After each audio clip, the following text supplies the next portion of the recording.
Thank you, everyone, for attending today. We are at the ACM Multimedia 2025 at the UAVs in Multimedia, Capturing the World from a New Perspective workshop. Here you can see our schedule for today. We have a first talk from Dr. Daniel Dücker.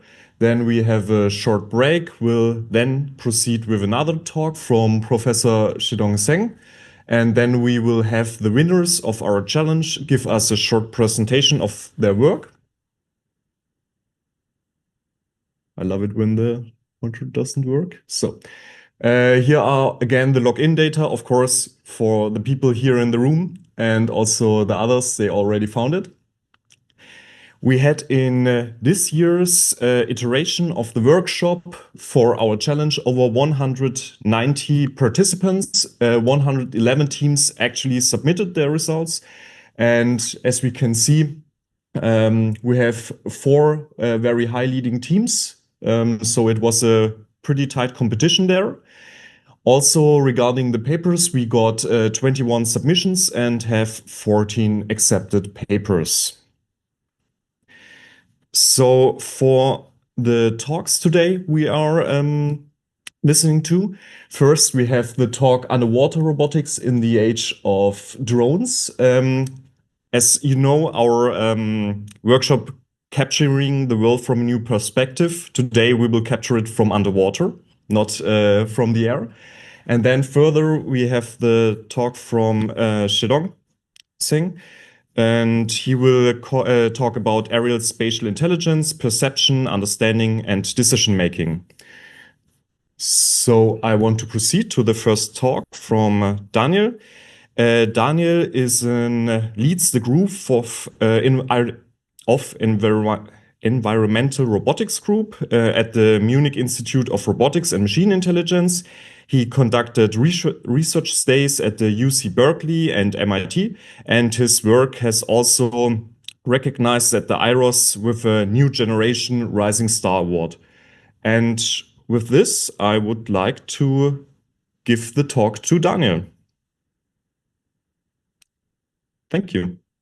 Yeah, thank you so much. Give a thumbs up if you can hear me. That would be amazing. Yeah, we can hear you perfect. Lovely.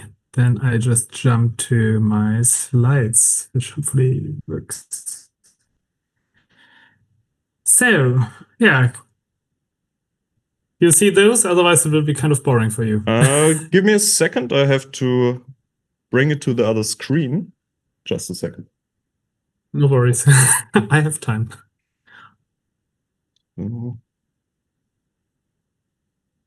Yeah, no, it's a bit, don't see the screen. So now we see your slide? Yeah, now we see your slides. Wonderful. Wonderful.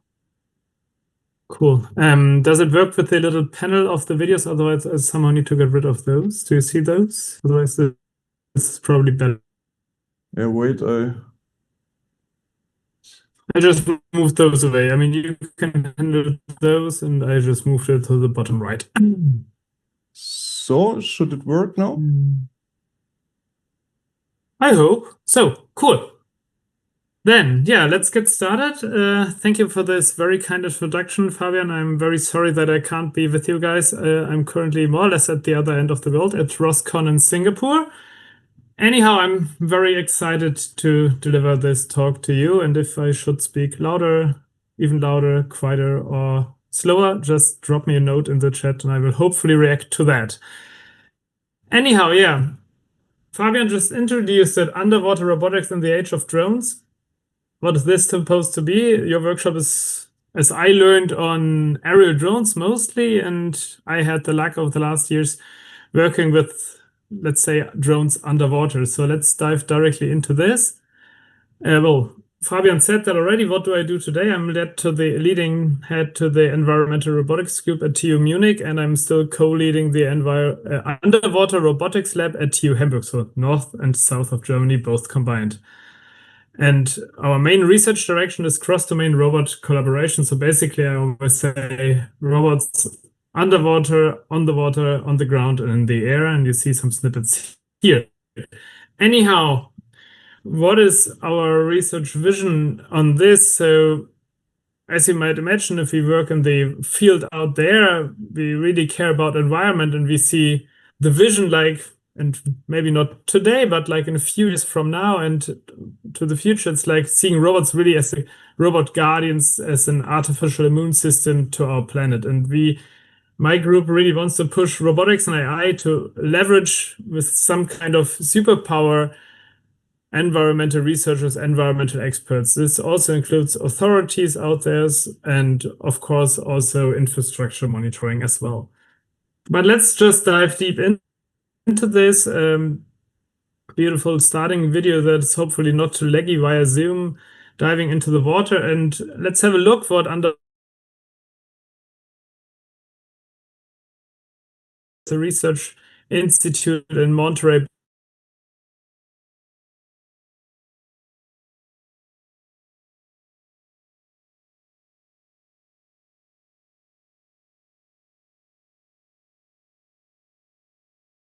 ocean scale environments. And these systems then can run for a couple of days, sometimes even months, and yeah, explore the ocean as it is today. However, what I really want to work on, what my team works on over the last years, is like, let's shrink robots. And the question is, why shrinking robots? Well, because the scenario asks for it. You see here a little sample of scenarios of environments that we target with our systems, and these are so-called confined and cluttered environments. Starting top left with nuclear storage ponds, then upper middle, pictures I got from the UK. This is a legacy storage pond. You probably see more or less directly why you don't want to have human divers in those. On the top right, you see a decommissioned shelter bunker system from World War II for submarines. And then on the bottom left, we go more to the nearest settings. This is a research facility which was built to mimic the Fukushima disaster. And then we also see marinas and other environments. So obviously, these full-scale robots of a couple of meters scale are probably not the right system to operate in those. What our research then targeted was the idea that we actually wanted to build some kind of a toolbox to monitor pollution fields. That's how we actually started in these confined spaces. Let's say industry tanks and so on. Actually, areas where you really do not want to deploy human divers. And this, well, how do you monitor such an environmental field? The main idea, what you need basically is, well, you take measurements at various locations and then you try to reconstruct something from that. And the obvious solution is we are all engineers, researchers. Well, in the end, we aim to improve on what we maybe call laziness. So we want to use robots as mobile sensor nodes in the hope of making this process somehow more efficient. And there, like, even early in my PhD, which is unfortunately already kind of a while ago, like these fundamental questions arise. Actually, what kind of robot do we need? Where would this potential robot, if we have it then, go to gather these new information of saying pollution or any other information? And then, well, it comes down, if you have your robot and you know where your robot should go, and you put your robot in the water, then you realize kind of quickly, actually, where is my robot? And this then directly comes with the key challenges I want to talk to you guys about in this talk a bit, which is then coming down to self-localization, communication, computation, battery life, and component size. I think all of those, maybe beside the communication, self-localization, you're pretty much aware from aerial drone research. So in this talk, I want to explore then these three areas a bit more with you guys. Is being first, like these agile small-scale AUVs. We want to explore a bit what that is, and then what I learned from your workshop. And Fabian, like what you probably also are very interested in is like, okay, how do like perception, localization, and things like that work in underwater environments? And then we want to have a little look out into real-world applications and what we can do with such systems. So the title of my talk was like in the era of, or in the new age of drones. And what do I mean with that? As we saw originally, underwater robots were kind of large, and then like some years ago, and this really was originally pushed from the aerial drone community, and the miniaturization of things like smartphones. So compute also got smaller, sensors got smaller, and this then enabled like fundamentally new underwater robotic systems, actually with a very similar to the drone environment. And this maybe as a thing, if you want to look that up later in the internet, like companies started building so-called, let's say, underwater robotic, SDK, even without the software part there. So development kits, basically. You can buy a kit and build your own robot out of that, or you get such a platform that is here in the top displayed, like the blue ROV, where ROV stands for remotely operated vehicle. In this case, by the company Blue Robotics. And they literally started back then, their business was just selling thrusters. And before that, everyone just had to design their very own thrusters, very own components. And now you could buy all those components and then build wonderful robots out of those. Little sample you just see here from the Sea Scout Spurdog at MIT, also the Loco at University of Minnesota. So you see various different designs. You just put these components together. And this was like a massive booster to the whole community. At the same time, we also saw that other companies put regular sensors to very small scale, namely Waterlink was there with Doppler velocity logs and similar sensors. I come back to that later in my talk. And of course, with these two components, you can really now focus much more on basically the system task and the system autonomy as like fundamental things which you would, from a research perspective, just consider engineering, like just building the robot, can really go to, I just buy a robotic system and maybe I adapt it. So the question there was, okay, can we maybe then even go smaller?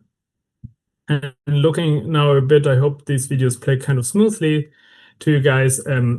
Let's just go smaller than what we originally saw to collect just these measurements. And you see here in the video an example for underwater robot that is deployed through an inspection hole. This is typically about 15 centimeters in diameter, 15 to 20. And this is also for nuclear inspection, where you can literally put the question whether you actually want to get the robot back afterwards, which was then also a big driver for making robots cheaper. But of course, this brings also a lot of constraints on robot design and so on. So for our case, for instance, here we simply wanted a streamlined design because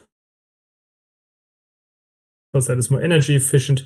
And of course, as we expect obstacles and similar things underwater, we want these systems being agile and maneuverable, but at the same time at low cost. And there are wonderful other platforms also out there.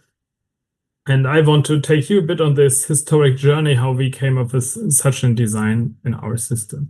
But before I go into this, I want to do a little, let's say, jump to getting started from aerobatics, what you pretty much know from aerial drones, to what we then called hydrobatics. So basically the underwater pendant. And this works that are now 15 years old, about mainly from ETH Zurich and University of Pennsylvania, where like people, researchers really pushed for autonomy, but especially agile maneuvering of aerobatic aerial drones, which you just see in this work by Mellinger from 2011. And what we wanted to take there is just not reinvent the wheel. We really wanted to profit from things researchers did already in the aerial drone community. And we will see in some seconds how this then inspired our design. So what we came up then with was back then the Hippocampus project, which was basically, let's say you take an aerial drone, tilted 90 degrees and mounted on a kind of wine bottle scale acrylic tube. And we saw here, starting from a wastewater tube in 2014, multiple iterations over 3D printing until we then come up with a fully autonomous design of this. And you see here directly why we also really wanted to profit from the aerial drones and how we did it. Like here, just with 4 thrusters, for instance, you could basically just take what aerial drone people did.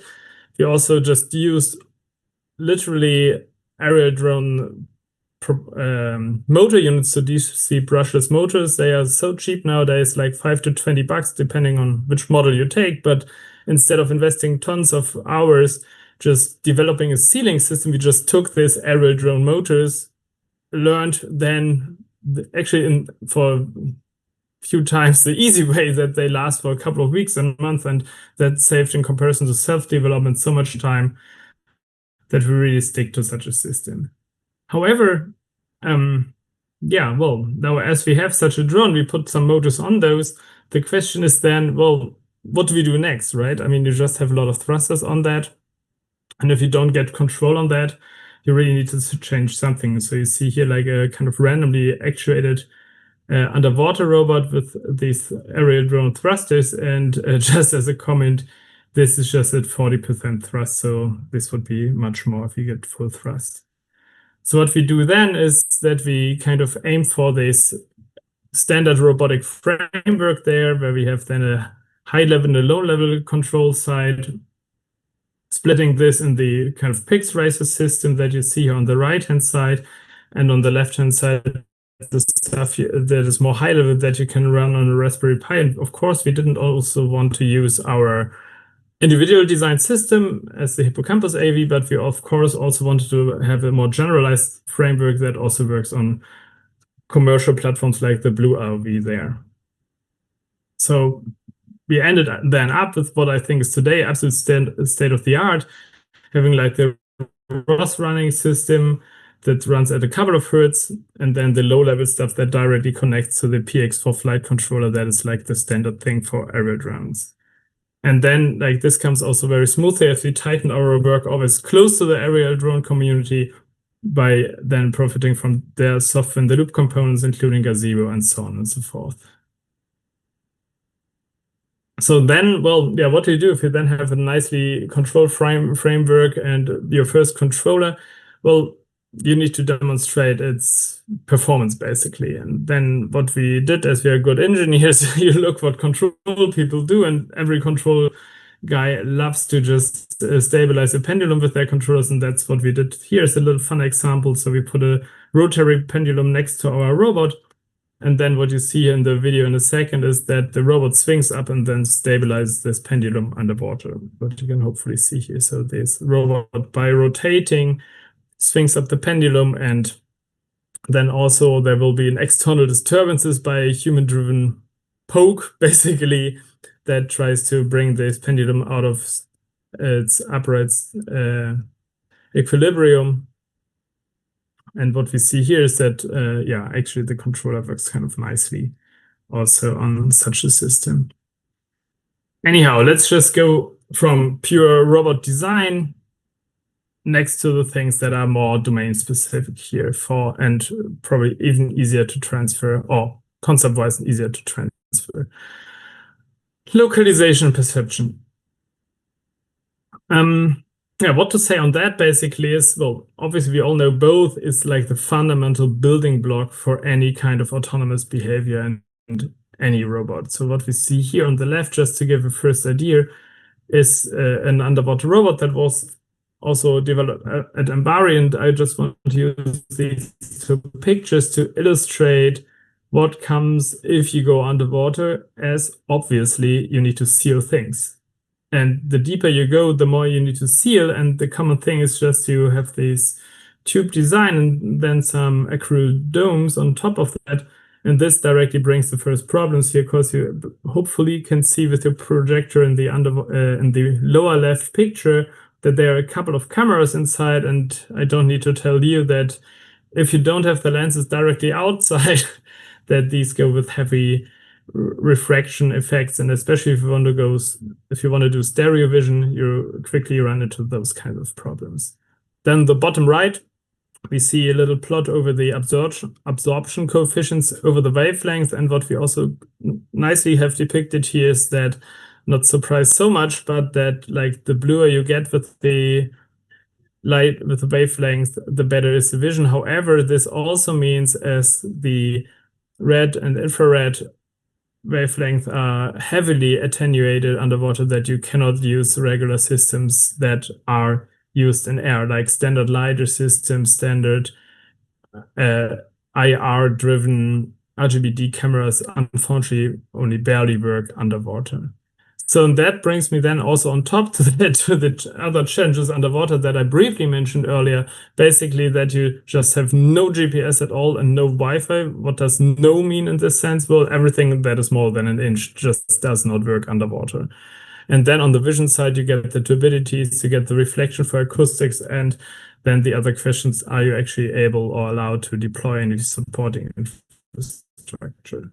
So what do we do then?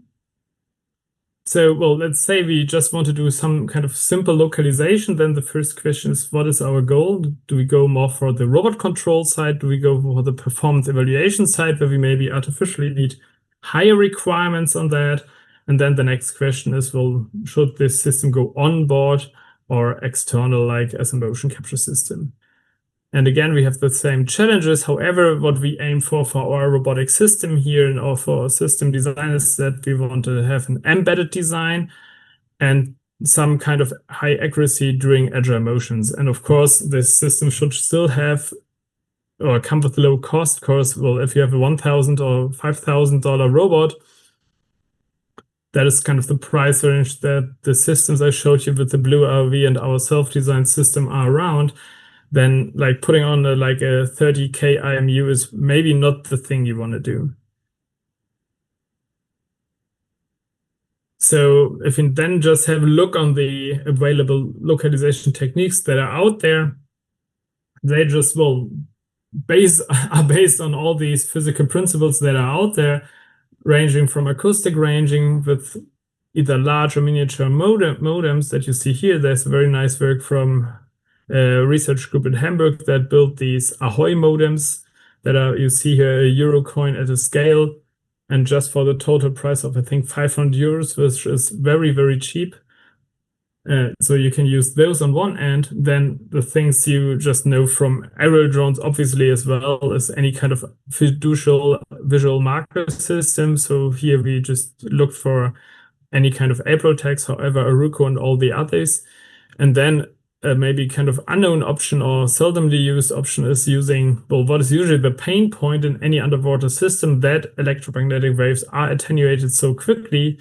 However, if you drive down frequency, let's say not in the megahertz or that range, but down to like few megahertz, like let's say 400 megahertz or something, that you then have the advantage that these are, well, still quickly attenuated, but just over a few meters. And that maybe allows you to characterize an attenuation curve that you then can use for ranging underwater in a very precise setting. So what we basically see here is a trade-off is low range coming with low accuracy on the acoustic side, and then short range with higher accuracy on the electromagnetic side. And somewhere there in the middle, given you have good water quality, you can, of course, always use vision. So a system that we used a lot then were visual marker systems. Just putting an array of these systems in our water tank. So you can think of typical research setups there that you have some kind of a swimming pool, depending on your lab, on your size, and the floor load of your lab. You can have different sizes. Systems we have are just like 2 times 4 meters. If you go for larger setups, you can easily scale this up to a public swimming pool size. However, you really need fresh water in there with all the infrastructure around. And then you have, you can just place an array of these AppleTech markers and include them in a like regular tracking system with like ROS libraries and everything that is out there. This has a huge advantage that it's like coming for, I wouldn't say no cost, but almost no cost. And this is maybe also just another connecting point I should mention there, that I mean, everyone has nowadays, or like larger labs have motion capture systems for aerial drones there. However, you can easily take the price of such a systems times 3 or 4 to get the same system underwater. So you basically cannot like get underwater motion capture cameras below 10 to 18K per camera. And then as another pain point, those come with a more limited field of view in comparison to the other systems. So you easily come up with a super expensive system just for the motion capture. And this then still has the main problem. This is why we originally did not focus on that. That, well, nice. Then you have a hyper accurately tracked underwater robot. But the question is, how do you get then that information on board your robot, right? The system tracks from the outside, and you then need some kind of communication link to the robot. As I said, that, well, Wi-Fi doesn't work, so you basically end up with either a cable that then affects the dynamics of your underwater robot. I mean, just imagine you put a thick cable on your aerial drone, or the other way around. Well, we go for a high latency, maybe acoustic link, but that is probably also not what you want. However, just to have a little demo here, a little video clip on how these things can nicely work with these A-Protect markers on the ground. We have here an underwater robot tracking those systems with the onboard camera down there, just running an onboard Raspberry Pi. And what we see here, that it first works, and also that it recovers. So now it does a little barrel roll, so it flips upside down, and during that time, the prediction can just simply continue. And the system is also quite accurate. We always make it through the same, kind of hula hoops that we place in the tank here. So repetition is also coming very nicely. And just maybe to show some results on that, we see that here that's highly repetitive, especially also the depth tracking. And as a low-cost approach, this is very nice as a starting point if you do not want to deep dive directly in high cost. On a side note, it's also that we also really love the fun parts of that. We got some years ago the IRO's Best Entertainment Amusement Award for these works, where basically you can have little circus dolphin show with underwater robots that just jump out of the water, but that just is a fun side note. What we find very interesting, I think that's why it's also exciting to have you people maybe coming from a bit of a different domain, is just, well, of course, everyone wants to grow their research domain and their research community, but it's really nice also to see other people joining with their methods, such a new field as the underwater domain. But the big question there is always then where to start. And this is why also this talk peeks a bit into this direction. And all the things I already mentioned are like bottlenecks in that sense. So what we did also is writing kind of hitchhiker's guide, and lucky us, those were also accepted as conferences, just to give people kind of starting points. For instance, with the A-Protect localization and simple approaches. So basically, what do I do if I just get my first low-cost underwater robot? What systems should I add? What things should I do? What things should I better not do to my system to get the first autonomous behavior on this? And this is just also to get examples from those works we did there. May sound like super straightforward and super easy. However, just like, unfortunately, no one did it before that, just like pointing out, okay, that's how it helps doing proper calibration. I mean, it's easy to say, well, we calibrated the system before doing our experiments, but the big question underwater is then, well, how and when did you do it, right? Did you do the checkerboard calibration in air? Did you do it underwater? Where was the robot? And so on and so forth. What were the lighting conditions? And we did kind of a deep dive study on these kind of things, also pointing out like some cameras for the start that we then all compared. I talked all the time now so far about how to do these underwater research in lab environments, and this is maybe a nice example why these things are also sometimes a bit of tedious work. So this was acoustic, basically this only system you can use when you do not operate inside, so in freshwater environments. And well, what do you do then, right? You have the acoustic ranging, so basically anchor nodes to which the robot localizes, which you see here in the plot, like A1, 2, 3, 4, and then the robot ranges towards them. But then you have the robot underwater. The robot has no GPS fix regularly, and like, what do you do, right? You don't even see the robot, as this is a lovely muddy River Elbe, but like many rivers are like that. And then the question is, okay, what do we do? So we mounted this ugly 2-meter rig to it with a GPS antenna, and you can, of course, imagine, like, even though maybe the system is somewhat accurate, that like what you get out there is maybe not, well, it gives you good intention and can tell you, well, the system is accurate down to 2-3 meters, but well, as a starting point, doesn't bring you too much there. Another work we just did recently was like bringing such an acoustic ranging system into a cooperative localization system. So basically, instead of mounting those acoustic anchor nodes to the Kai vaults, we put them on mobile robots, what you see here, and then we had an underwater robot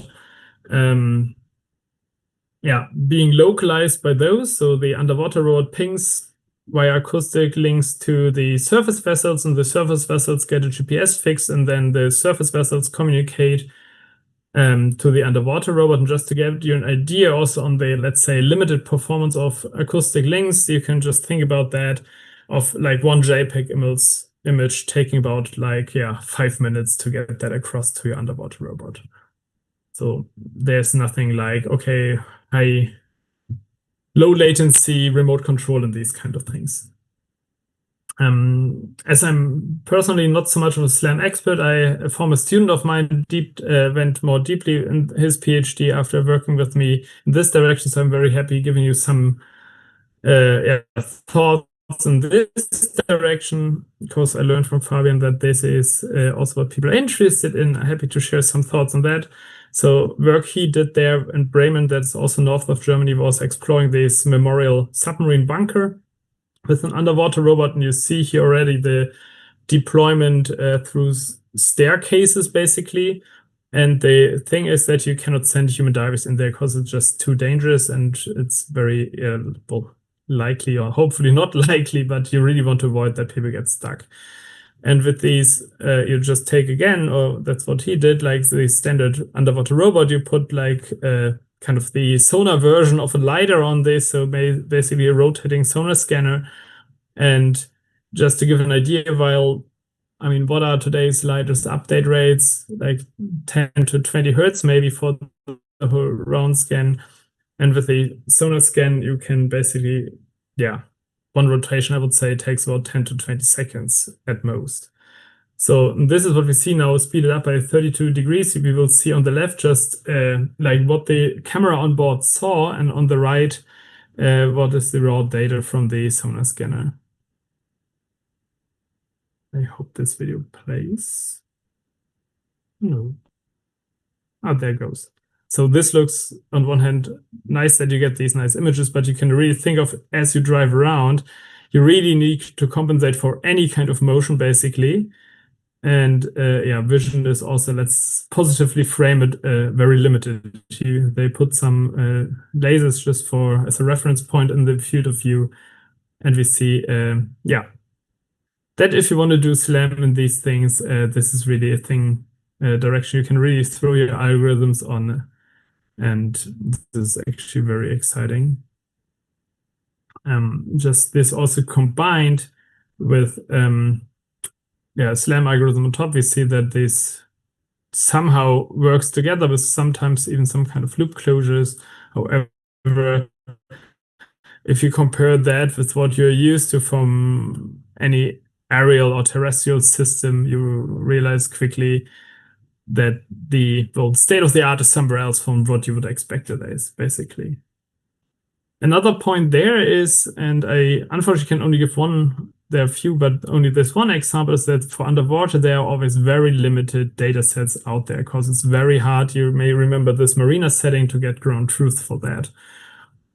So set up a data set that was just published at the conference I was last week, the IROS, which is one of the flagship robotics conferences, the Common Objects Underwater dataset that I just want to briefly advertise here. But we still see here for object detection that, although it's called, pool images and lake images are kind of straightforward, but like lake and ocean images, let's say, are more on the better case front, what you would probably also know from your vacations and anything out there, right? I think the ocean images were taken on Barbados, and the lake images is also on better conditions. It's not to blame any of the authors, not at all. It's great work, but really, if you want to train things, if you want to do object detection heavily with any AI-driven algorithm, I think we really need more data sets going into these directions. So this brings me to the last part of my talk, diving a bit into potential applications we have out there. And one area I personally worked on quite some of a bit is these data-driven field exploration. So the idea is basically you want to learn those environmental fields, let's say an algae field, in pollution field, rather than just taking the original, let's say, CFD simulation, Navier-Stokes equation, and so on. And the idea was, hey, can we actually combine these like a stochastic field belief, let's say Gaussian process or Gaussian Markov random fields, and plan our paths based on that. So rather than doing regular path planning, we want to optimize information gain along a path. So instead of going fast from A to B. And then while we get new measurements along the way, we then update the field belief model. And the idea is, rather than doing regular zigzagging or lawnmower patterns in exploration and monitoring, we really want to go there where we expect like high information gain. So along the gradients and any other. And this also allows to then combine multi-modal sensing as well. Yeah, some little sneak peeks in other works we did is manipulation, which is, let's say, also still in its infancy.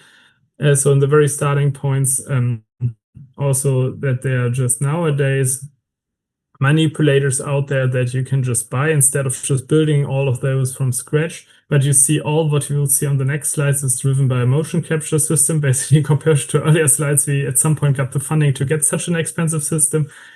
And we were even able to make the system highly accurate. This is a work we just presented last week at IROS.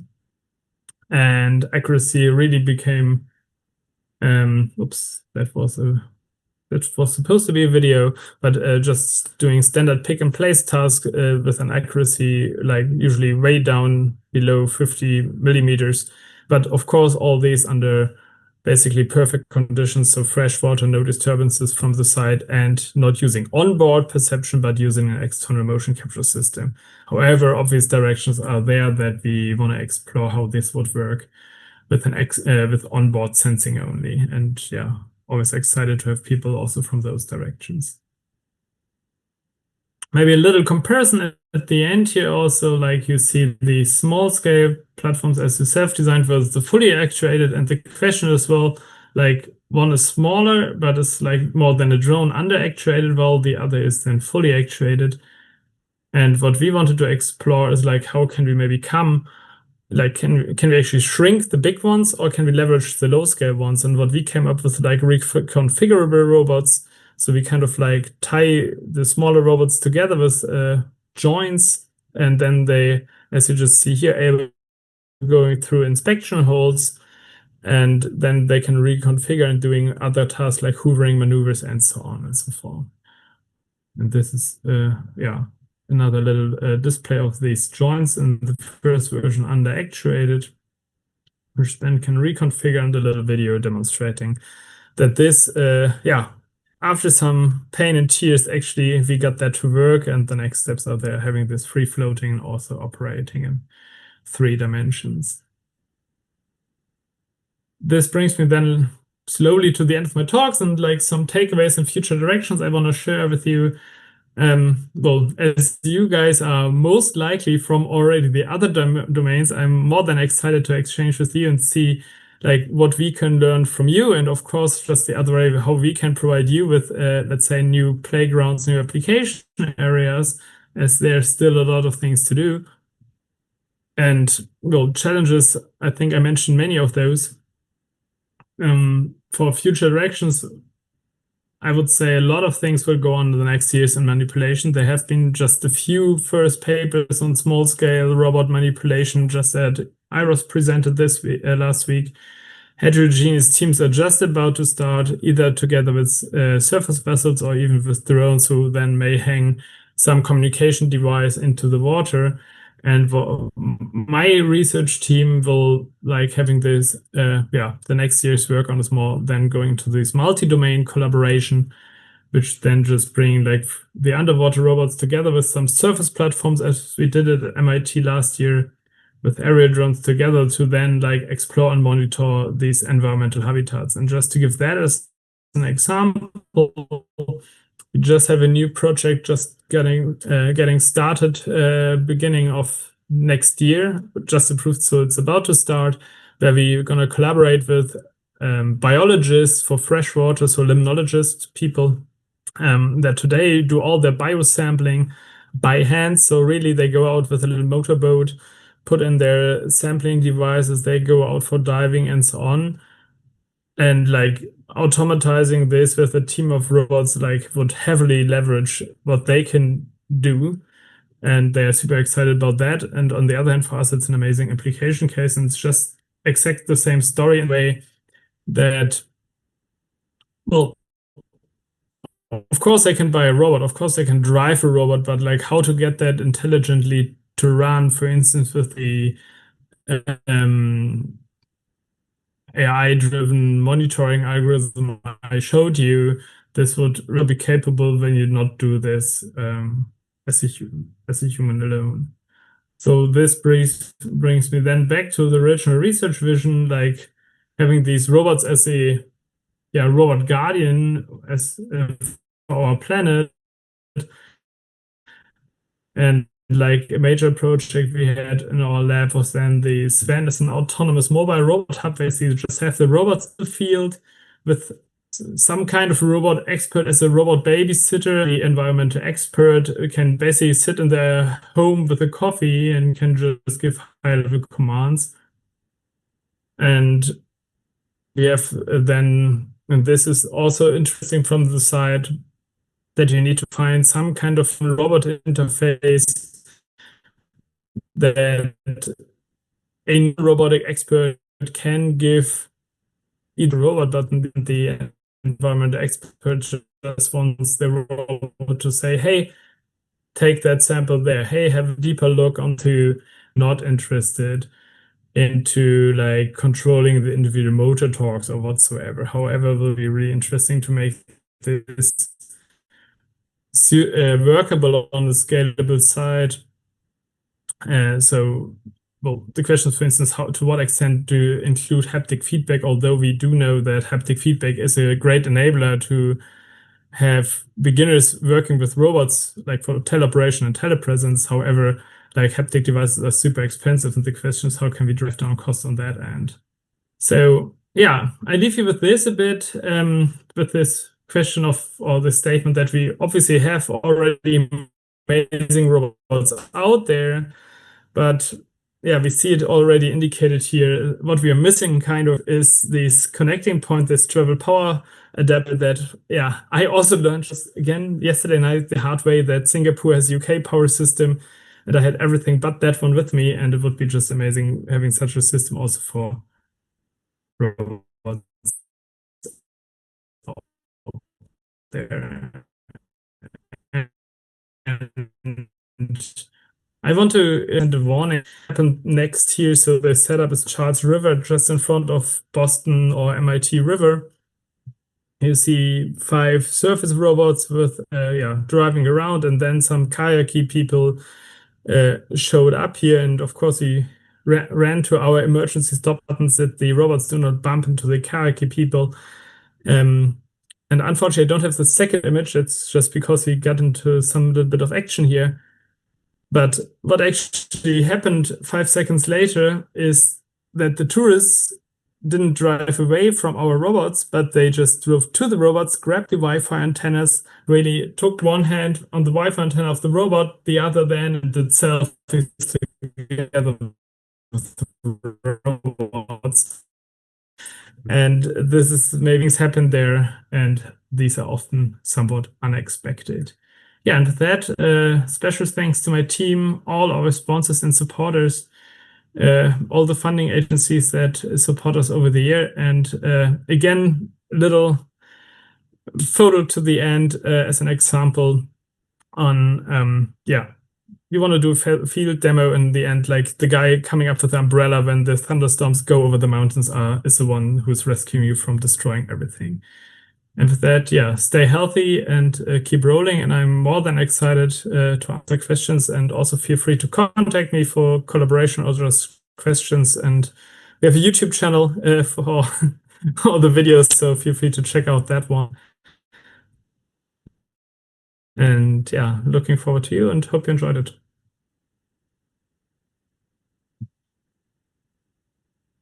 I think it's best if Fabian moderates that. Yes, thank you very much for your very interesting talk. Very exciting. Questions from the audience?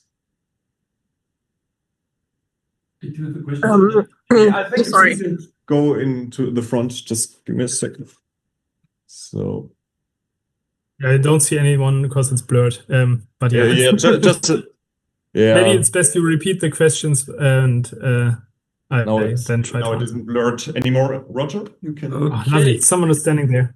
Can you see? Okay. Daniel, great talk. That was really interesting. I mean, I'm not in this area, but this is fascinating.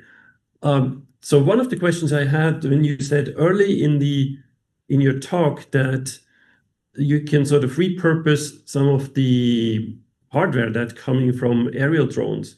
So for example, the motors, so you take some ideas from the aerial drones.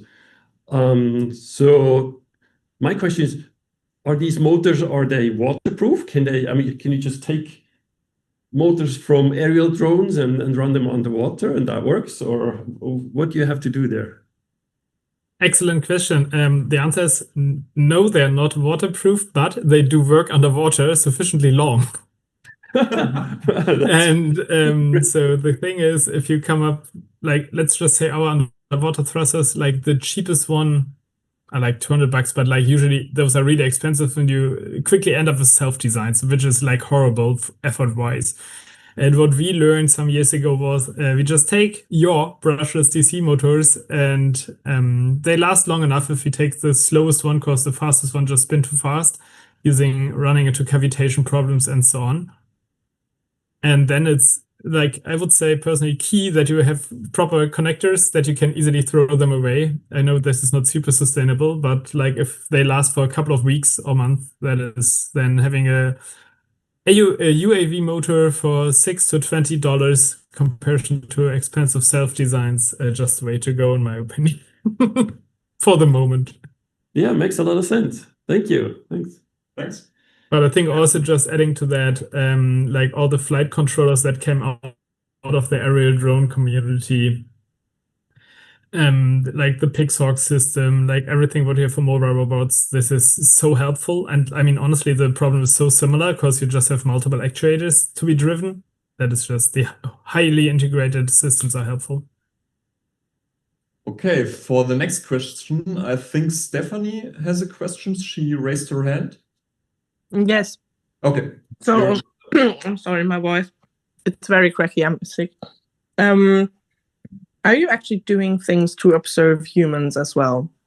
Because you talk a lot about observing animals and working together with biologists, but are you also working together with, for example, diving groups or groups where you want to find people that are, for example, drowning? My group didn't do that so far. I'm aware that very few groups do that, like few meaning like 1 to 3 groups. So, and this is, I wouldn't say limited, but basically they created underwater data sets where they like reconstructed these, let's say, diving language, like what's it called? You know what I mean, right? Like yes, you say, okay, and I've these seen kind it of in things, ICRA. like doing this under, at water disturbances, turbidities, and so on. And there is work going on that. I know that that is limited. Yeah. Okay. Yeah. Thank you. Okay, then I would also have a question. You showed us this underwater SLAM system, and currently there is this emerging topic of using Gaussian splats or neural representations of the world, also to have a better navigation system. Do you consider doing this for like sonar data, or does it even work for this kind of data? We didn't do that yet. I saw, I would say, the first or maybe the second first paper like just last week, and obviously that's a way to go. So yeah. So we do not have yet too much of expertise in that direction, but because there are so far many other problems, but we would be excited also looking more in these directions or collaborating with people who would love to work in this direction where we support them with data and so on and so forth. Okay. But yeah, this is definitely an exciting direction. Thank you. So drop me a mail. Okay, I will do. Further questions? Also, are there any questions online? Okay, then I have to thank you once again. It was a very interesting talk of you. Yeah, you're very welcome, and yeah, enjoy your conference. I will enjoy mine, and see you soon. See you soon. Bye. Of our workshop with Zhedong, who is assistant professor at the University of Macau. And the stage is yours. Yeah, thank you, Fabian. So this is Zhedong. I'm from the University of Macau, and today I'm glad to share our work on area spatial intelligence. Sorry, I have two courses to teach this week, so I cannot come to Ireland, and hopefully we can meet later, maybe in next ACM Multimedia. I will share our work right now. Thank you. So first of all, our talk is about the spatial intelligence, especially for the area space, right? If we check the area space around our Earth, and we can see we have many different type of the attitudes, right? From the lower attitudes, we have the jaws. Just you can see my mouse, right? The jaws is very, very close to our Earth, right? It's just very, very, very low. And then we have some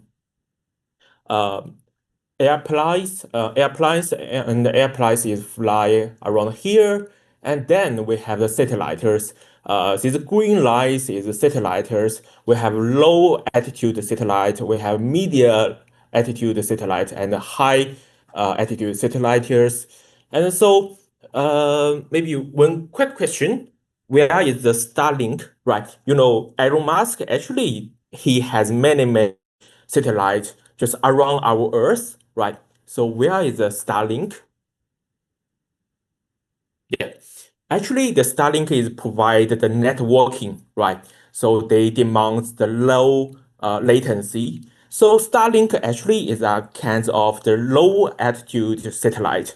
So the Starlink is just around maybe 500 kilometers from our ground, right? So it is here, it's about here, right? So, uh, so here I make a table about the all different kinds of area platform from the satellite, UAVs, and HAPS. And what is HAPS? Actually, you can think about the blues.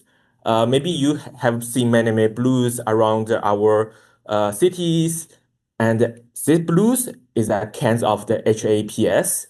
It usually used for weather supervision or weather monitoring, right? So from the most height one is the satellite. Usually it is 500 or 3600 36 center kilometers from the Earth, right? And we also have some blues. It's maybe 20 or 50 kilometers from Earth. And the UAVs, which is usually flight very, very low from our ground. So it is lower than 10 kilometers, right?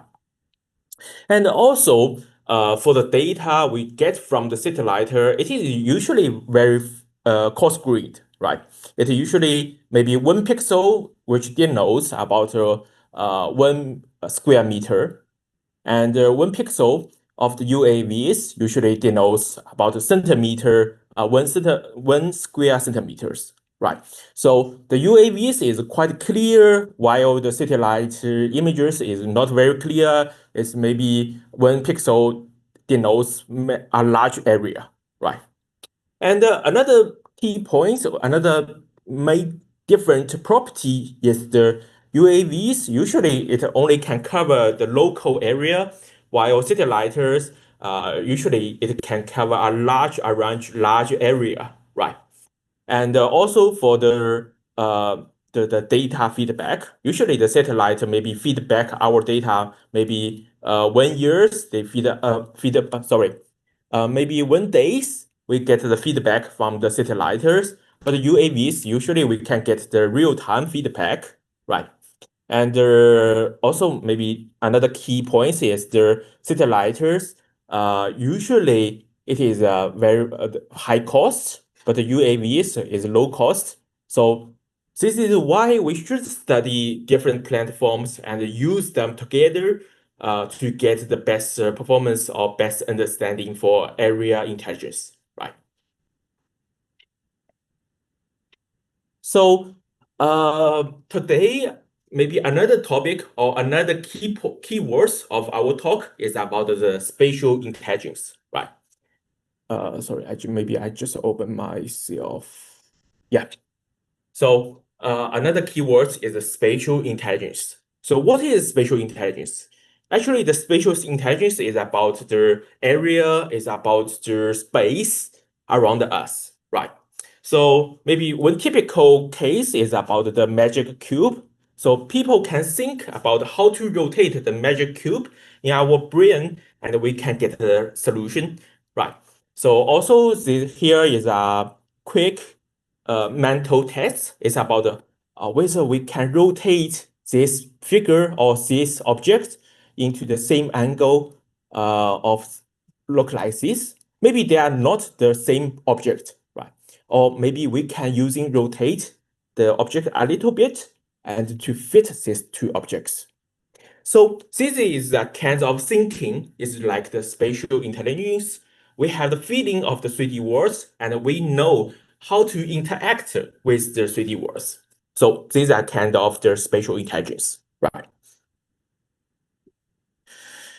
And what is the challenge for aerial spatial intelligence? So I closely classify them into 3 levels. The first level is the perception.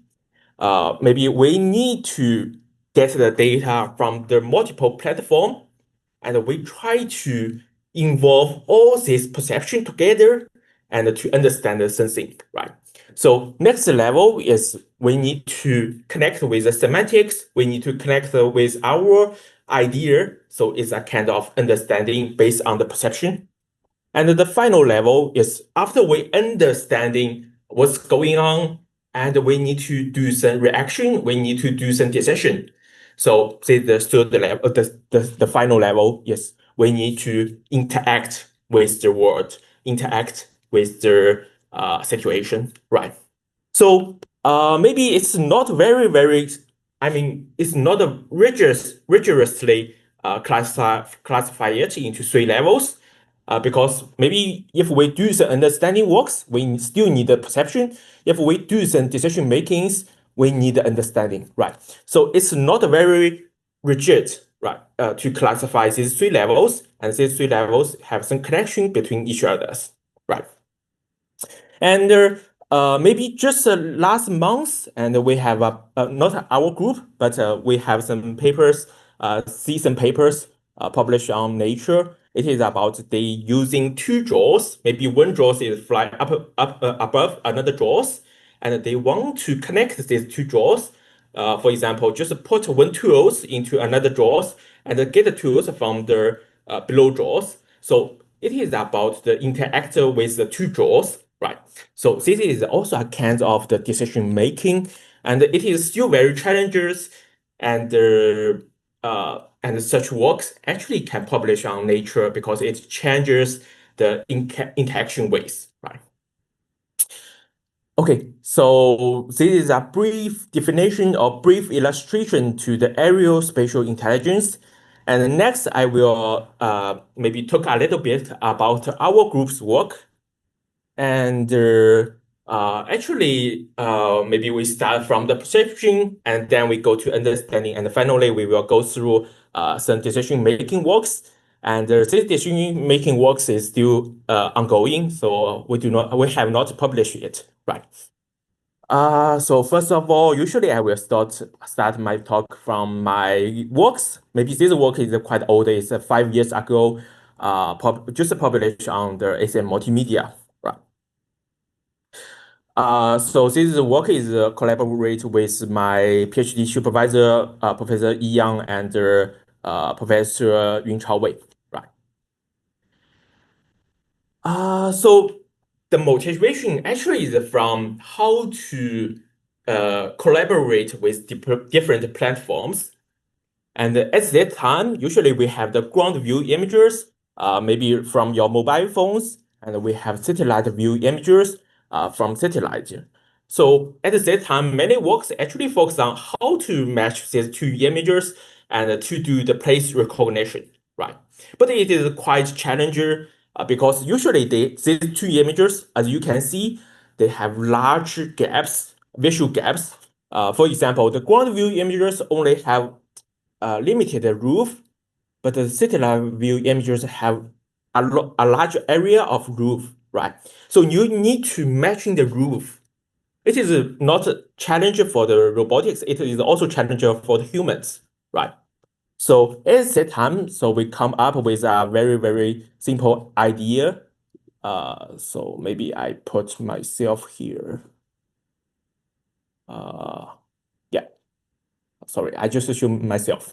So we come up with a very, very simple idea. So whether we can using a draw and using the draw as a bridge to connect the ground view images and the satellite view images. So in this way, we can using the multiple platform and we can using all these platform into collaboration, right?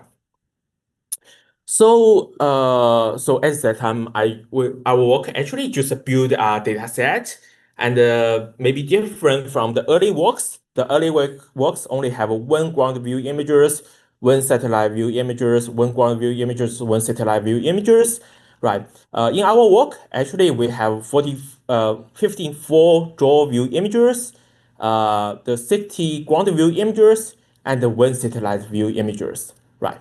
Because satellite view images usually is top down, and usually we only can get one satellite view images, but it has a large area. And we can get the draw view images from different viewpoints. So usually we can get 54 images for draw view images, right? So what is the advantage of the geolocalization dataset? Because usually we can do it in a self-supervised way. We do not need more annotations because if we have a GPS, we have one locations, we do not need more annotation because we can using this point to collect different kinds of data, right? So this problem, actually, it is a self-supervised problem. So it is easy to collect many, many data for models training, right? So how we build this data set? Actually, we first of all, we collect the building names from the Wikipedias. We do not want to select many landmarks because landmarks usually have some special patterns, which is easy to recognize. So actually, at the time, we select the building names of universities, right? So we just collect from like the University of Elbert and many, many different universities to get the data set. We collect their name. And then for every buildings, we also get their longitude and latitude, right? So for example, this image is from the UIUC library. So we get this library and we get its location according to the GPS. And so we get such information from the Google Map. And then we can using we're using the Google Earth to collect the spiral flight simulation to collect the draw view data. So in particular, we fly the draw from high latitude and gradually approaching to the buildings. So the building is in the center, and we're using a draw camera, which is gradually approaching the building in a spiral way. So finally, we can get the draw view data, which is look like this way. Actually, we get a video, and you can see our draw camera, which is gradually approaching to the building. So we can get the different viewpoints, different view different ranges to this building. And you can see all these draw view images. It contains some roofs, also contains some side view of the building. So it can serve a great bridge between the satellite view images and the ground view images, right? And we're also using the Google Map, and the Google Map usually gets some ground view images from their mobile phone or from their self-driving cars, data collecting cars. So for example, for this library, we just set 4 points around these buildings. And actually this step, we need a manual annotation, manual collaboration, because we need to set the camera towards the building. So we select the 4 points which have the images, and for example, these images, we need to manually select the camera view towards the building, and then we collect these images, right? So we collect many ground view images from Google Map as well. And we also collect the satellite view data from the Google Map. If you have ever using the Google Map, you know we can select different layout, and we can select the satellite view layout and crop the satellite view, right? And finally, we also get some data from the Google images, but we do the filtering, like we remove all the indoor images, and we only keep the outdoor images.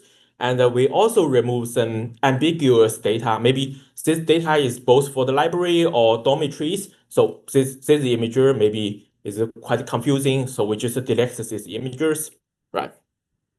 So finally, we get the satellite view images, we get the draw view images, and we get the ground view images, and we can run a very, very simple or naive baselines. For every kinds of view data, we can train one branch. And finally, we ask them to align with each others.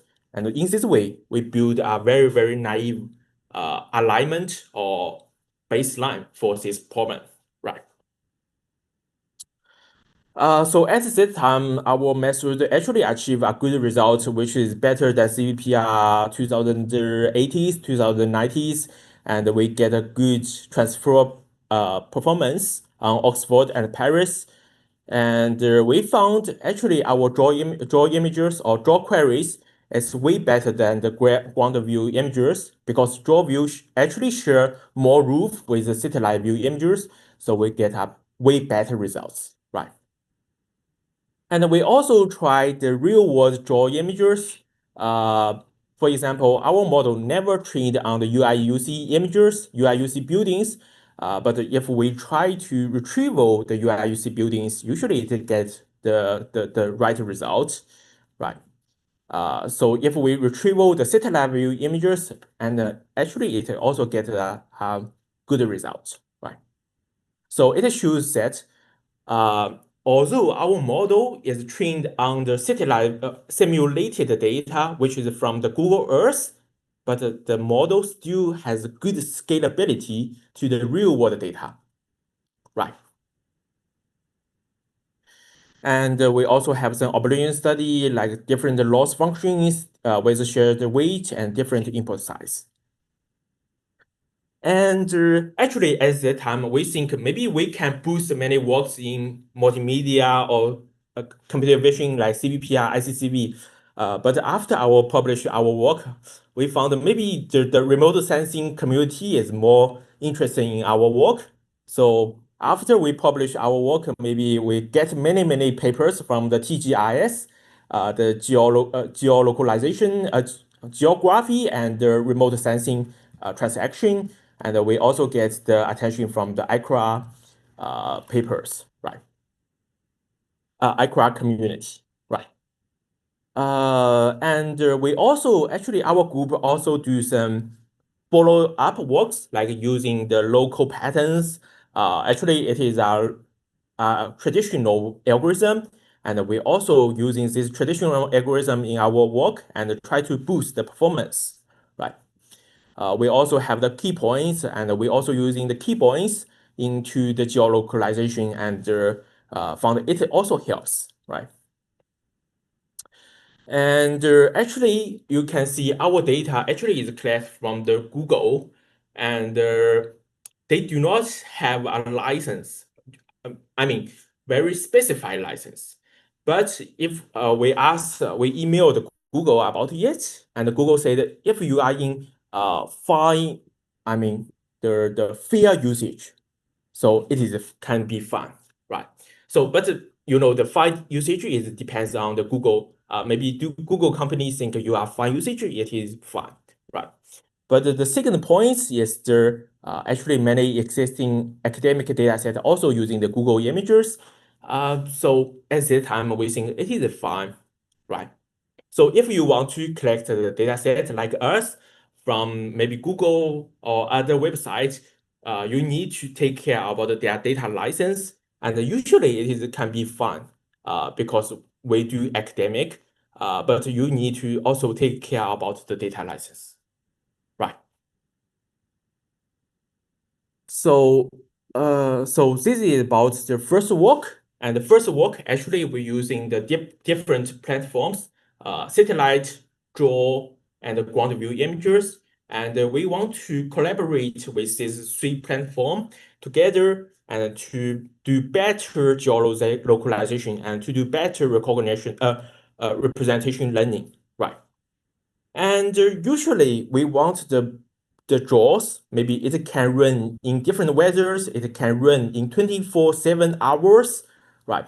So our next work is about how to fly the draws, maybe in different weathers.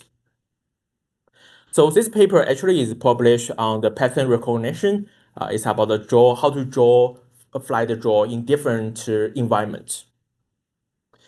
So based on our data set, actually we do a little modification. We want to add more environment variance to our data set. So actually this data set is also for the last year workshop challenge, right? This, the weather, multi-weather is for the our last workshop challenge, right? So you can see, actually, we can add some fogs, add some rainy, add some snow, and also fog and rainy, fog and snow to our images, and try to fool the models. Right. What we want to do is try to fool the models and try to test the robustness of these models.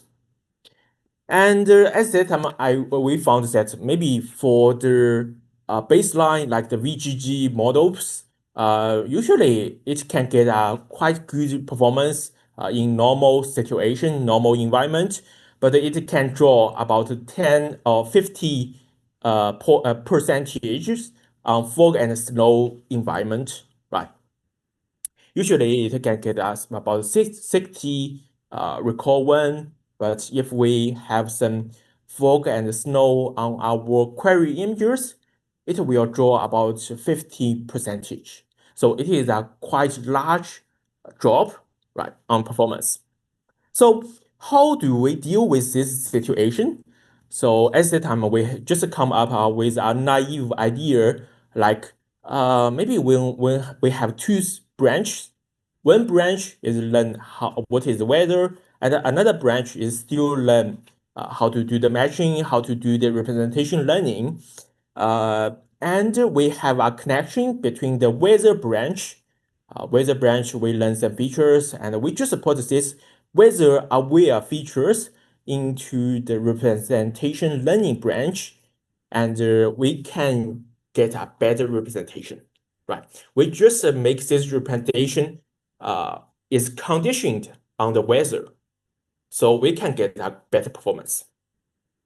So how to fuse the weather features into our content branch? We just using like the add-in, right? Adaptive instance norm, and we insert the weather features into our representation branch, right? We can get a better performance. So it is a naive way. So we found that we still drops, maybe we still drops about 9%, but it is quite way better than the previous one. Like the maybe dropped 50, sorry, not 50, 70 percentages, we still drops, but it can be better, a little bit better, right? So this work is not very perfect. So next we do a little modification recently. We have a new work which will be in this neural nets, right? It's called the weather prompt. So we found actually the weather features or weather branch maybe not very accurate for every times. So maybe we can using large models to do that. And at that time, we have tested maybe like the GPT-4o, and we just found that maybe GPT-4o is really good. It is good enough to serve as a as a weather prior to our models. So we still have different weathers like the foggy, rainy, snowy, and fog and snow, such many different kinds of weather. And we just using the GPT like the GPT with COT, the tree of thoughts, and we can get the caption of the weather, of the buildings, of the surroundings. Right. So actually we annotate how is the weather like, how is surroundings. Maybe we have different bounding blocks. Every bounding box have some object, right? So we get a global and a local caption for these images, also with the weather, and we using this text for better cross modality alignment. Right. You can see for the same location, but for different weathers, we can get the different text prompts for every building for different weathers. And so our pipeline is actually very naive. We're just using the text image matching, like the info-NC loss, the image text contrastive learning. We have the image text matching, and we also have some like the detection and the instance loss, something like that. So actually our framework is really simple. We just do the cross modality alignment, and we found that actually we using this way actually we get a result which align the domains. Usually different weathers is just like different domains. After we do the cross modality alignment, we found our domain is also aligned in some extent. And so we achieve a way better results than the last papers. Maybe we achieved like the 12% improvement, and the weather drops. For example, this is 82, and maybe only drop 5%, like the foggy days, right? It's maybe only drop 1%, only drop 5% on foggy and rainy days, right? So in this paper, actually we try to using the weather text with aware text prompts and to do the cross modality alignment. And after we do the cross modality alignment, we found it also partially address the domain gaps and improve the performance across all different weathers, right? So next paper is about the understanding. So it is still have some connection with the this paper, because this paper also using the text alignment, right? So this paper actually is 1 year early in 2024, and this paper is with master students from the National University of Singapore, right? So actually at the time I'm a postdoc, so I'm his co-supervisor. So this paper is also about understanding, right? So the intuition or motivation is like that. Maybe we want to have some text like some prompts like I'll go to the Pizza Hut and beside the school and get my pizza, and the draw can understand what we're saying and go for this place and get a pizza back. So the intuition is like that, right? So it is quite similar because this work is 1 year early than the last work. And actually, we do a very, very detailed annotation. We're also using the large language model to help us, right? Maybe the traditional case is like we have images, we have the sentence, and align with these images, right? And some works also do the detection, like we have the whole house here and have the car, right? And some works only have the description, right? So in our work, actually, we follow the early work, like the dense caption, and we provide the area view images with dense captions, and hopefully we can get a detailed understanding of the environment. And so next we can interact with the environment, right? So this work, actually, we do a very, very detailed annotation upon the area images, especially for the draw view images. We annotated the sentence for every bounding box and as well as for the global views, right? So we annotate it with the large models, and the large models really helps to get the good feedback, right? So in this paper, actually, we annotate about, sorry, I think it's about the 200,000 description with 200,000 bounding box. And finally, yes, we have many, many bounding box and text pairs and for model to train. Right. So for this paper, actually, we also annotate the relative position because in many images, we just found very, very similar buildings. For example, these two towers is very, very similar, or these three buildings are very, very similar. So usually, we need to have the relative position to specify which building we want, which ship we want, which tower we want. So in this data set, actually, we also annotate such information for model to training, right?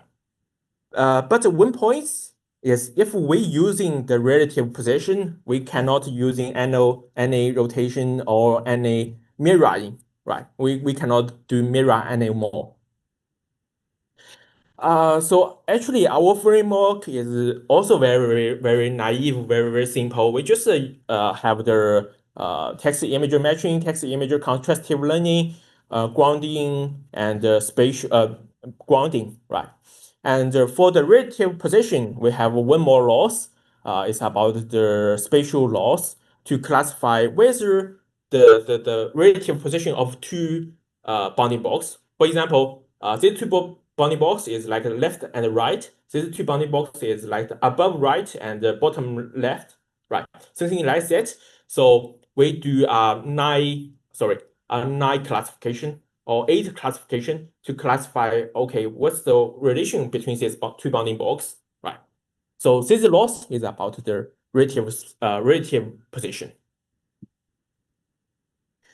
Okay, this is about some loss. Oh, okay, we have 9 class, 9 relative position, right? So here is the loss types.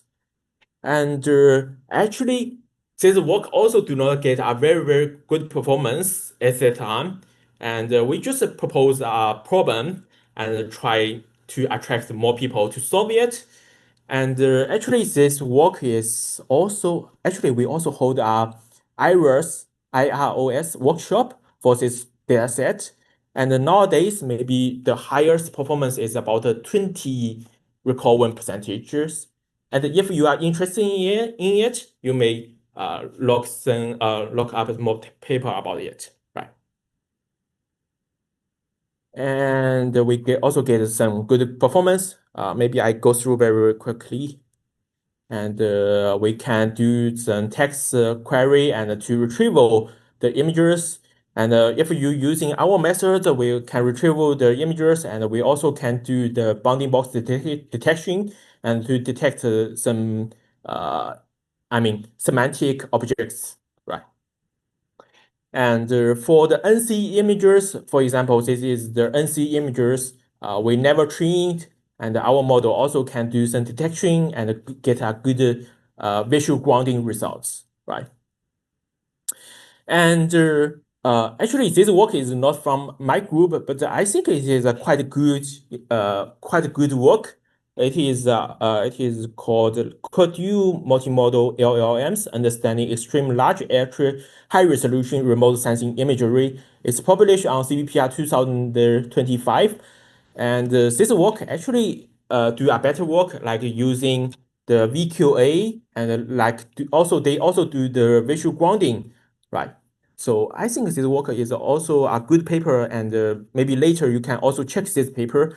And I think in the future, if we want to make a good understanding, we need to make a large uniform framework, and we can put the VQA, put the visual grounding, put the captioning, put the maybe navigation, something together, and put all these tasks together to make a one uniform framework, and it can be a future direction, right?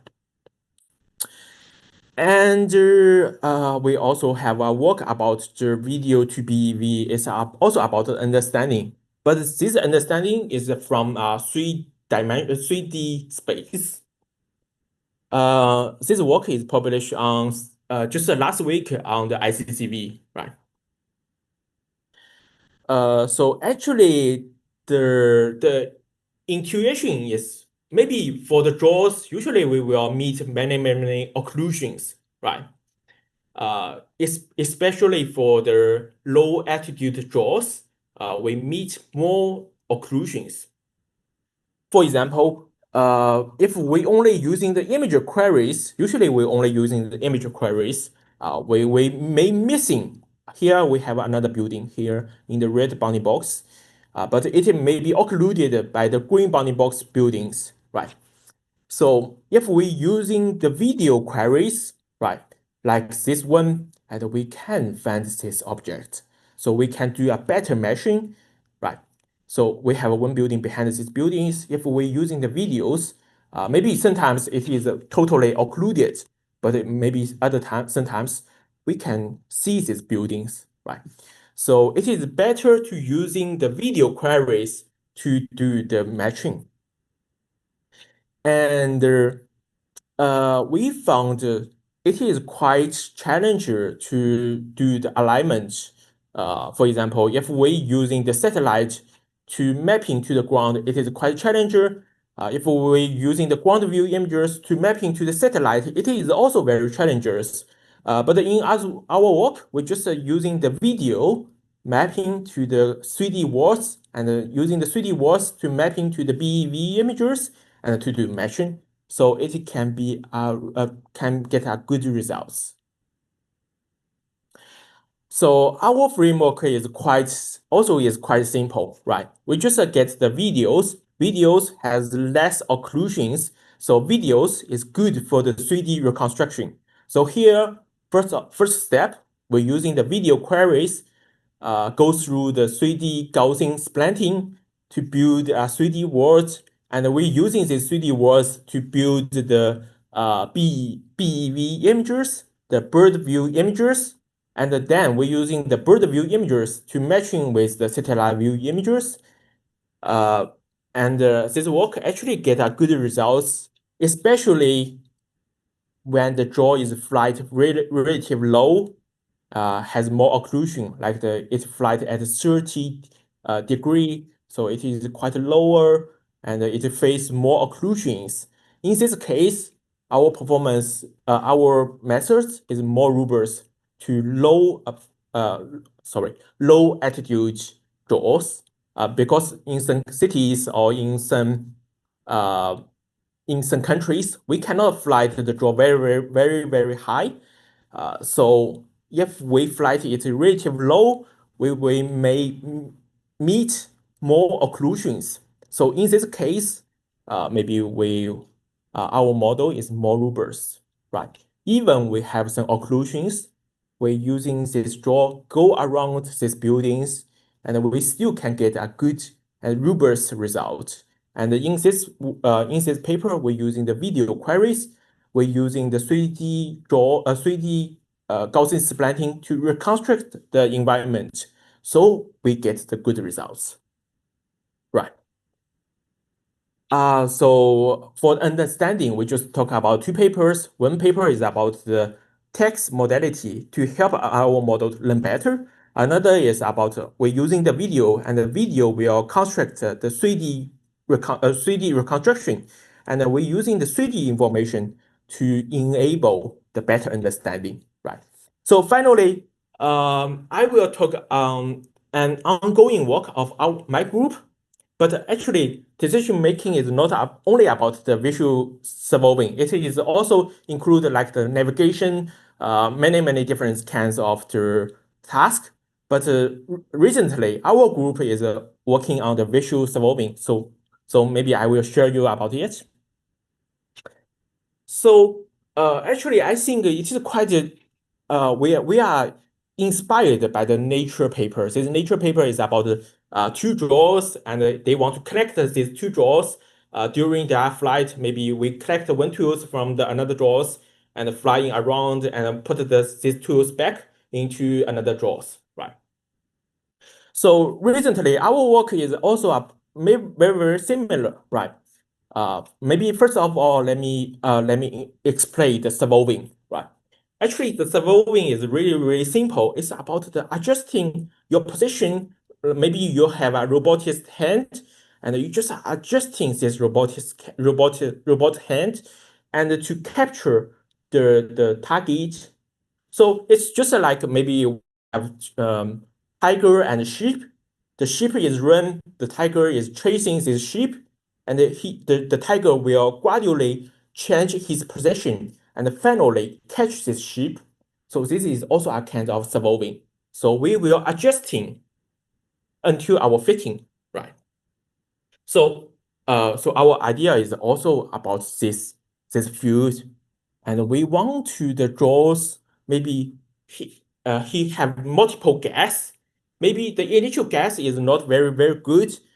He moves his position into another way, another point. But finally, after this draw adjusts itself multiple times, it can accurately locate itself.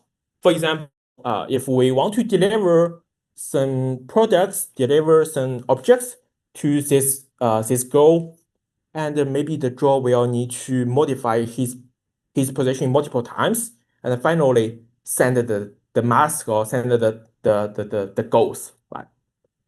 So in this case, we have the GPS. For example, maybe we have the GPS, but we still need to adjust our position because the GPS is not very accurate at a different height, right? So for example, I'm at the eighth floor, and the draw goes to the 10th floor, right? So it is not very accurate. So in this case, we very need the visual solving, right? The draw need to using his visual ability to adjust its place. Even we have the GPS, but GPS does not help in this case, right? So we need to using the visual to gradually adjust the draws. Maybe in last 1 meters or last 5 meters, we need a draw to do that. So we want to get a fine-grained controlling, fine-grained geolocalization to manipulate the draws, right? Yeah. Why I think it is feasible, because recently we have many advance in robotics, like the VLA, visual language acting models, and usually they are based on the visual language models and action diffusion, right? Maybe this is Heiding's video, right? So they use the VOA to control the robotic hand And in our work, actually, we want to using such technology to control the position of the drawers. Right. So actually, this work is still ongoing, but I think it's very, very potential, and maybe we can have more people to do this object.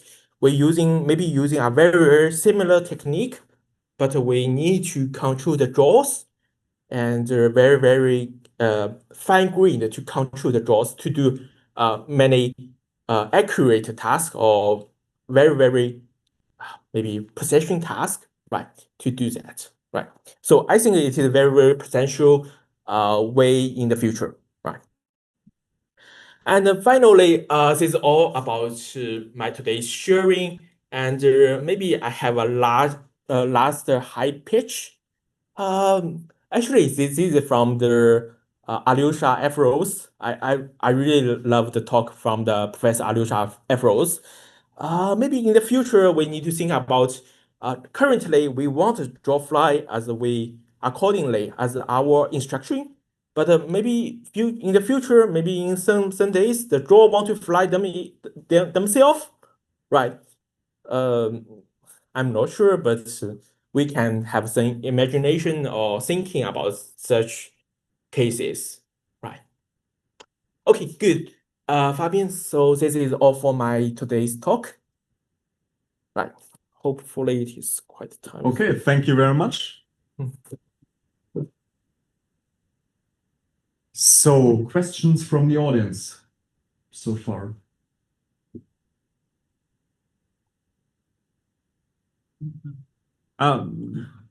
Chen, do you have a question or do you just want to clap?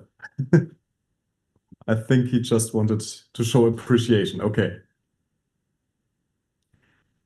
I would have a question about the video to BEV approach. Yeah. So, did I understand this correctly? You use the videos to reconstruct the scene with Gaussian splatting, and then you have an image for your encoder to try to localize it. Yeah. Yes. Okay. Did you try multiple reconstruction methods there, and was it feasible? Because in some cases you have floaters for Gaussian splatting or so on. Was this a problem? Yes, but for the normal case, we do not have many noise. But maybe for the rainy images or for the foggy images, we will have such more noise. And but the model still can work, but do not work very well in multiple weather. But currently you didn't try multiple weathers, so you want to try this in the future? Yes. Actually, we try it, but it do not perform very well, so we do not put it in our paper. Yeah. Okay, I see. I should drop you a mail about it because this is very interesting. Okay. Yeah. So, any other questions? Okay, then thank you very much. Thank you. Then we will proceed. Shouldn't mute myself. Then we will proceed with the winners of the workshop challenges. Just a second.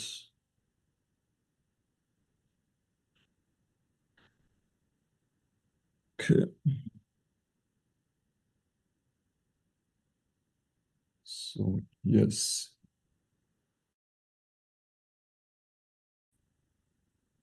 Okay, so the first win place go to Liu et al. And their group from the Harbin Institute of Technology.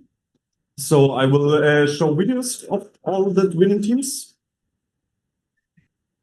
Is some of them in the call? It doesn't seem so. Okay. Then just a second. Currently so.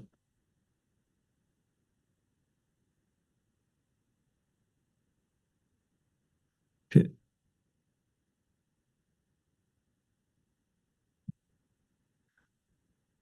Just give me a second. I have to share it for the other audience. You see share sound. Okay. Hello everyone. Today I'm excited to present our work titled Magistrate View and Centralized Engines will draw injury and semantic descriptions. Our team comes from Harvard Institute of Technology, and I collaborated with Weidong Chen, Zhaobo Qi, Weichen Zhang, and Weigang Zhang on this project. Thank you for being here. Let's start with the core challenge. Magistrate level engines with centralized injury. This is essential for geolocalization and spatial understanding, but it's notoriously difficult. Why? Because street views and centralized engines have very little in common. They are taken from completely different angles, bottom vs top-down.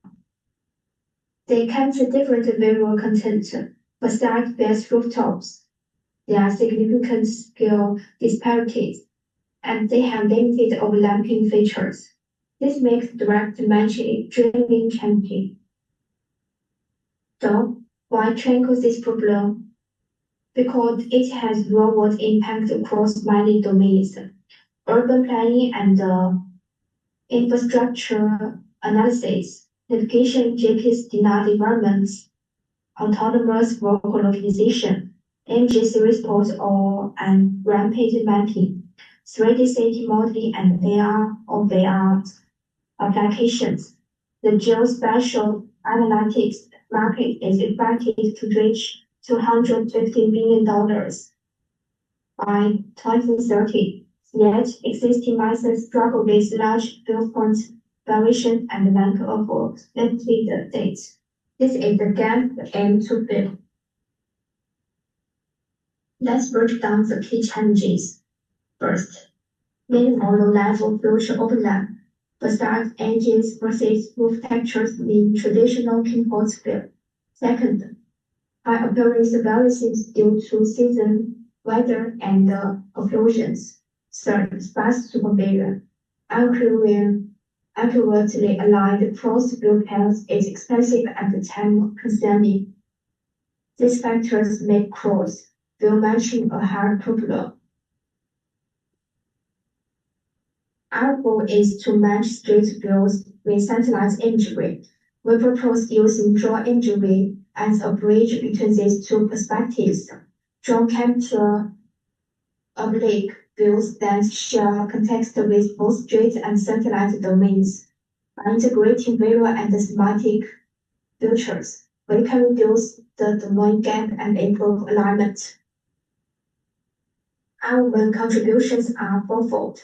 First, we introduce draw imagery as an intermediate modality to bridge street and centralized views. Second, we use a large visual language model, Prof to Vision, to generate structured semantic descriptions.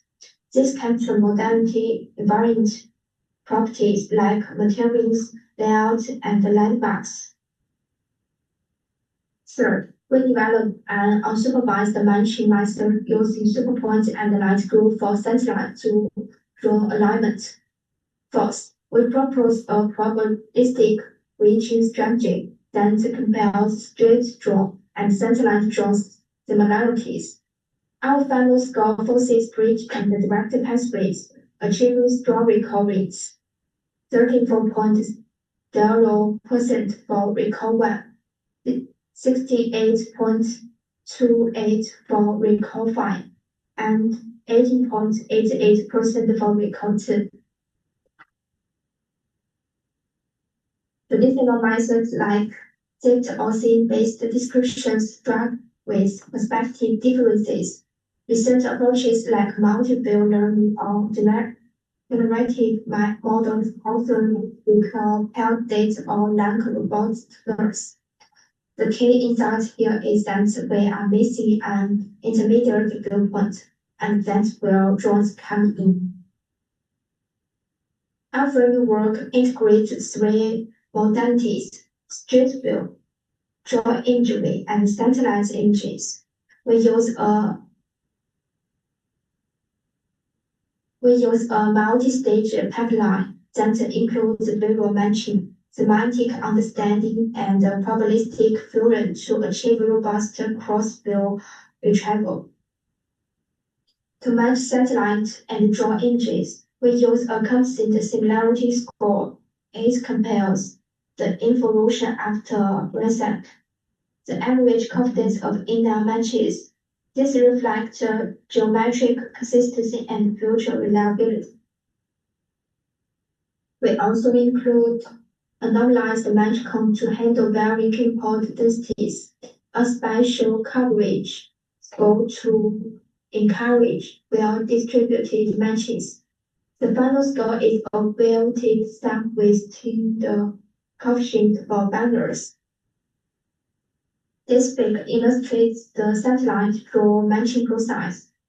We say conform the distribution in the coverage and how the constant score is built, emphasizing both geometric and spatial consistency. We use a dual-pass architecture. The variable branch uses geo-clip and the remote clip to extract embeddings.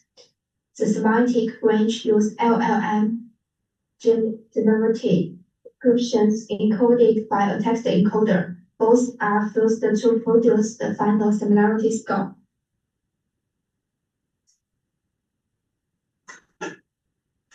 For visual encoding, we use retrieved models frozen to perceive domain knowledge with learnable projection layers. We apply constructive learning with influencing modes and a tensor of one. This helps align features across modalities without losing specialized knowledge. Semantic description framework. For semantic understanding, we designed a structured question with categories, environment and context, color schemes, materials, surrounding objects, facade features, roof characteristics, cross-to-medium systems to generate rich, consistent descriptions. Here's an example. A street view is described as having dark green colored glass and metal material and of landscapes. A draw view of the same building highlights reddish blue brick and a century tower. These descriptions capture high-level environment properties that few visual features might miss. To connect the street and satellite views, we treat draw values and talent variables. We modeled semantic probability by marginalized over all possible draw perspectives under conditional independence. We approximate the drawn probability and the product of straight draw and satellite draw similarities.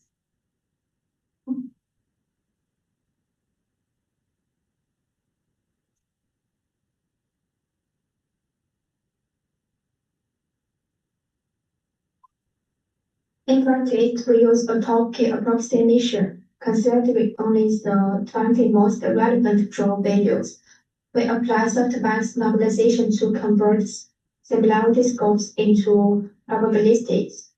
This makes the framework both efficient and probabilistic. The final score compares the bridge pathway and a direct pathway. 70% from soft linking and 13% from direct future matching. This balances transitional view robustness with learned cross-modal correspondence. Our design is effective for several reasons. We decompose a hard problem into easier sub-problems. We fuse visual and semantic information. We aggregate evidence from multiple draw viewpoints, and we do this in an unsupervised manner, avoiding costly notions. We trained our models on 8 NVIDIA A100 GPUs. We use the clock to be reinforce the matrix. Remote clip and dual clip for visual encoding and the slip points with light glue for matching. K-have parameters include a bench size of 32 and top key size to 20. This table summarizes our key cited cycle point with 1024 key points is down threshold of 3 pixels, through the width of 0.6 and 0.4, and a bridge direct blend of 0.7 and 0.3. For satellite draw scoring, we use for confidence with weights 0.2 for inner ratio, 0.3 for match confidence, 0.2 for normalized count, and 0.3 for spatial coverage. Our method supports geolocalization, urban planning, and autonomous delegation. Limitations include dependence on draw coverage and VLM quality. First work will focus on joint training, temporal modeling, and uncertainty of wheel flow. In summary, we have shown that draw imagery is an effective bridge between street and satellite views. By comparing unsupervised dimension, LLMs, the matrix, and contrastive learning, we achieve state-of-the-art performance. Our method ranks first in the workshop challenge, with strong recall across all metrics. Thank you for your attention. We welcome your question now. Hello, everyone. Okay, is there an author for the first work there? Hello? Okay, I'm sorry. Seems none of the authors is in the video call, so we can't ask questions in this case. Then I will simply proceed with the second winner. The second winner is Kai et al. From the Xi'an University and Hunan University.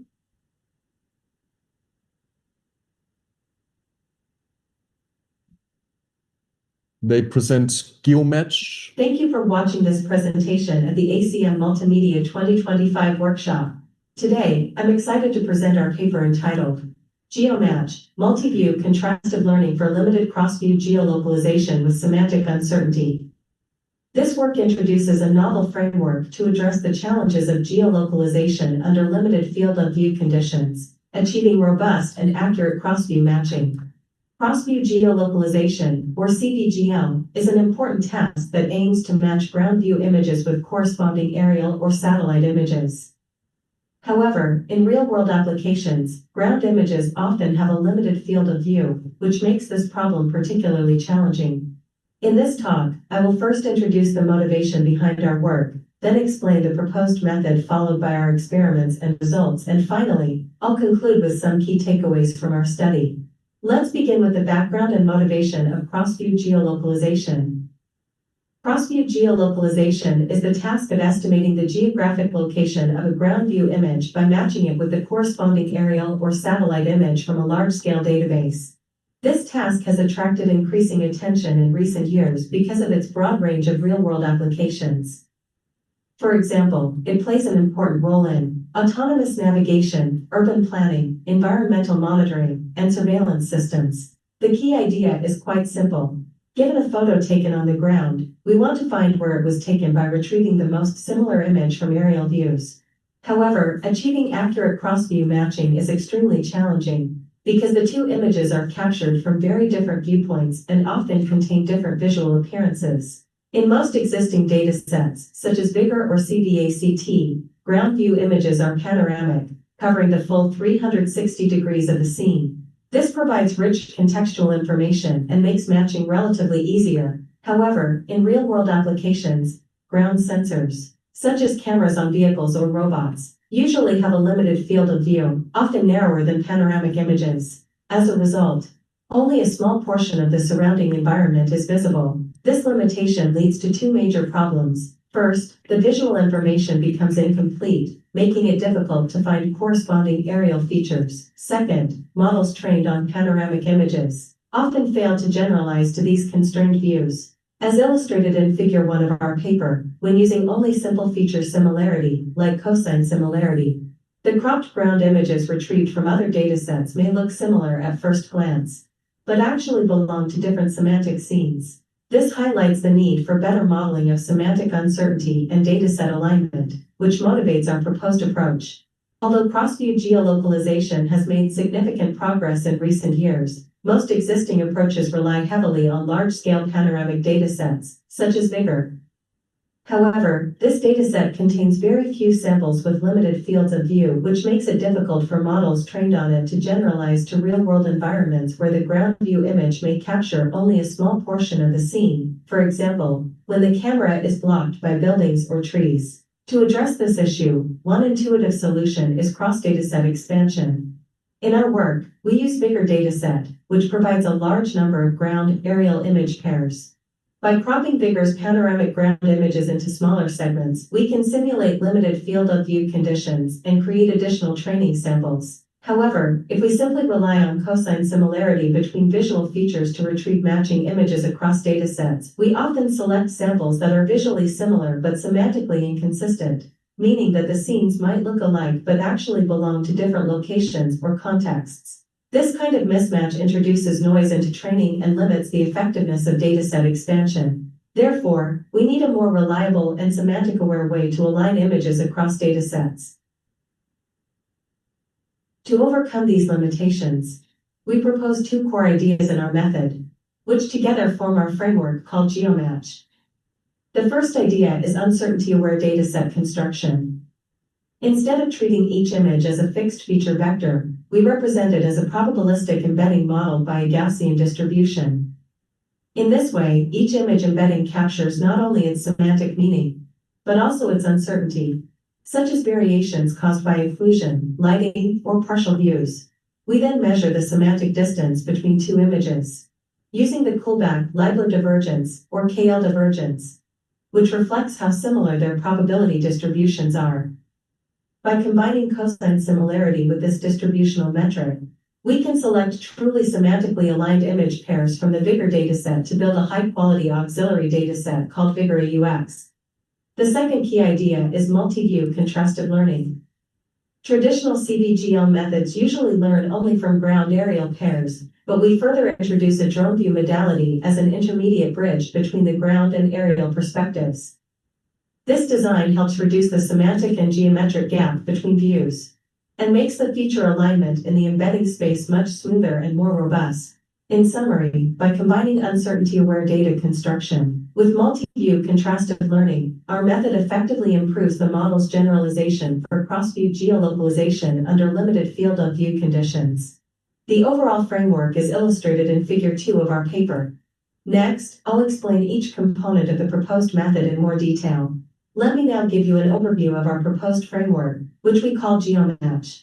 As shown in Figure 2 of our paper, GeoMatch consists of two main components: A. Cross-dataset expansion with uncertainty modeling. B. Unified multi-view contrastive learning. The first component focuses on improving the quality and diversity of training data. We expand the training set by combining two popular benchmarks, University 1652 and Dücker, while taking into account the semantic uncertainty of images. The second component focuses on learning representations that are consistent and transferable across multiple viewpoints, specifically the ground, aerial, and drone views. Together, these two components work synergistically to enhance cross-view geolocalization performance under limited field of view conditions. In this part, I'll explain how we construct an auxiliary dataset through cross-dataset expansion with uncertainty modeling. We start with the University 1652 dataset, which provides ground aerial image pairs from 1652 locations across 72 universities worldwide. Then, we bring in another large-scale dataset called Dücker, which contains over 100,000 panoramic ground images and their aligned aerial patches. To simulate real-world scenarios with limited fields of view, we randomly crop the panoramic ground images from bigger at different angles. Next, we measure the similarity between these cropped images and the ground images in University 1652.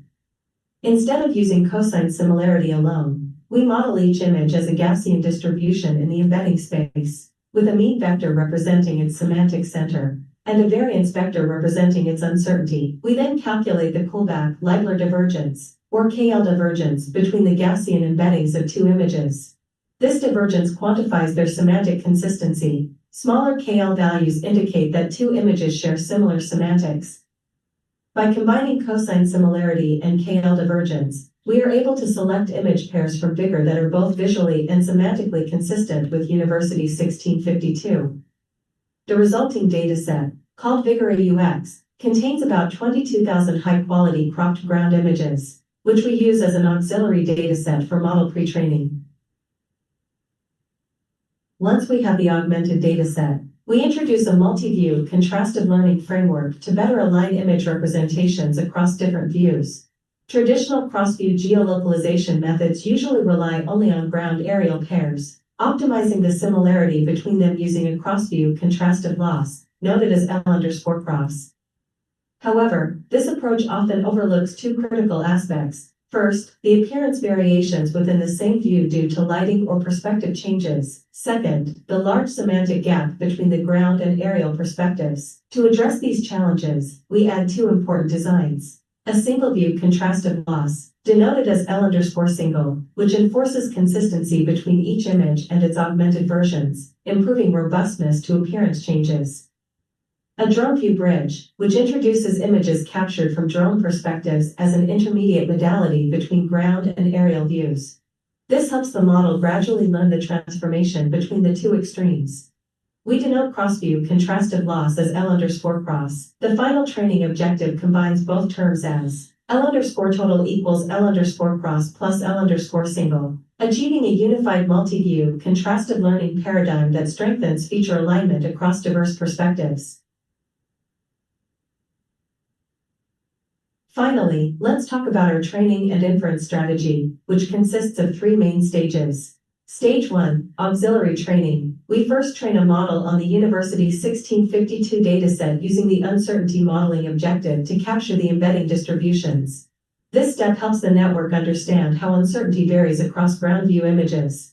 Then we using this model to create Vigor AUX dataset from Vigor. Stage 2, pre-training. Using the Vigor AUX dataset, we pre-train our multi-view contrastive learning framework to obtain a well-initialized model. Here, we exclude drone images at this stage to focus on stable ground aerial matching. Stage 3, progressive training. We then fine-tune the pre-trained model on the U1652 Plus dataset. During this process, we adopt a progressive ranking strategy. Training samples are gradually introduced from easy to hard, based on their similarity scores. This helps the model learn robustly and avoid overfitting to simple cases. We use CONVNA-XT-large as our backbone network, pre-trained on ImageNet, and we apply strong data augmentation techniques, such as random cropping, perspective distortion, and affine transformation. During inference, the final model extracts feature embeddings for both ground and aerial images, and retrieves the aerial image with the highest similarity score as the matching result. This concludes the overview of our method. Next, I will discuss our experimental results and analyses. To evaluate our approach, we conduct extensive experiments on three datasets: University 1652, U1652 Plus, and our newly constructed Vigor AUX dataset. The University 1652 dataset contains 1652 locations collected from 72 universities worldwide, offering rich diversity across urban and campus environments. It provides both ground and aerial images for cross-view matching tasks. The U1652 Plus dataset extends University 1652 with additional ground view images sourced from Google Images. However, these images are noisy and not always aligned, so we apply a manual filtering process to remove irrelevant samples before using it in our experiments. Finally, our Vigor AUX dataset is constructed using the uncertainty-aware selection method described earlier. It contains about 22,000 cropped ground images paired with their corresponding aerial views, effectively enriching the diversity of training data under limited field of view conditions. Let's first look at the quantitative results. We evaluate our method on the official University 1652 leaderboard as part of the Multi-Environment Ground-to-Aerial Matching Challenge. As shown in Table 1 of our paper, our method achieves a recall 1 of 33.07%, ranking second overall among all participants. We also obtain a recall 5 of 56.73% and a recall 10 of 69.37%, showing consistent improvements across all evaluation metrics. These results clearly demonstrate that our combination of uncertainty-aware data construction and multi-view contrastive learning significantly enhances cross-view retrieval accuracy under challenging limited-view scenarios. Next, let's look at some qualitative examples. Figure 3 shows several top 5 retrieval results for ground-to-aerial image matching on the University 1652 test set. Here, red boxes indicate correct matches, while blue boxes indicate incorrect ones. As you can see, our method retrieves more correct matches and produces fewer mismatches compared with baseline approaches. This improvement comes from 2 aspects. First, our uncertainty-aware dataset construction provides cleaner and more representative samples. And second, the multi-view contrastive framework allows the model to better understand the geometric relationships among ground, aerial, and drone views. As a result, the retrieved aerial images are much more semantically aligned with the corresponding ground views. To further verify the effectiveness of each component, we conduct detailed ablation studies. Table in our paper shows the effect of different dataset configurations. Training only on University 1652 yields a recall 1 of 8.21%. Adding the filtered U1652 plus dataset increases the performance to 13.93%. Using randomly cropped vigor images further improves recall 1 to 20.41%. Finally, with our carefully selected Vigora UX dataset, the recall 1 jumps to 33.07%. A clear demonstration of the benefit of semantic-aware sample selection. We also analyze the effect of the drone view input and backbone size in Table 3. Introducing the drone view as an intermediate modality consistently improves performance for all model variants. For example, with the CONVINA XT large backbone, the recall 1 increases from 31.21% to 33.07% when the drone view is included. These results confirm that both our data construction strategy and the multi-view contrastive design contribute significantly to the overall improvement. In summary, our work demonstrates that combining semantic uncertainty modeling with multi-view representation learning can significantly enhance the robustness and scalability of geolocalization systems. Specifically, we introduce an uncertainty-aware data expansion and multi-view contrastive learning framework that bridges ground and aerial perspectives, achieving state-of-the-art performance under limited field of view conditions. Thank you very much for your attention. Hello, everyone. Thank you for joining my prayer. So is one of the authors there from the second work? Okay, so I'm sorry, then also questions are not possible in this case. We have now the third place, which is Wang et al. From the University of Science and Technology of China.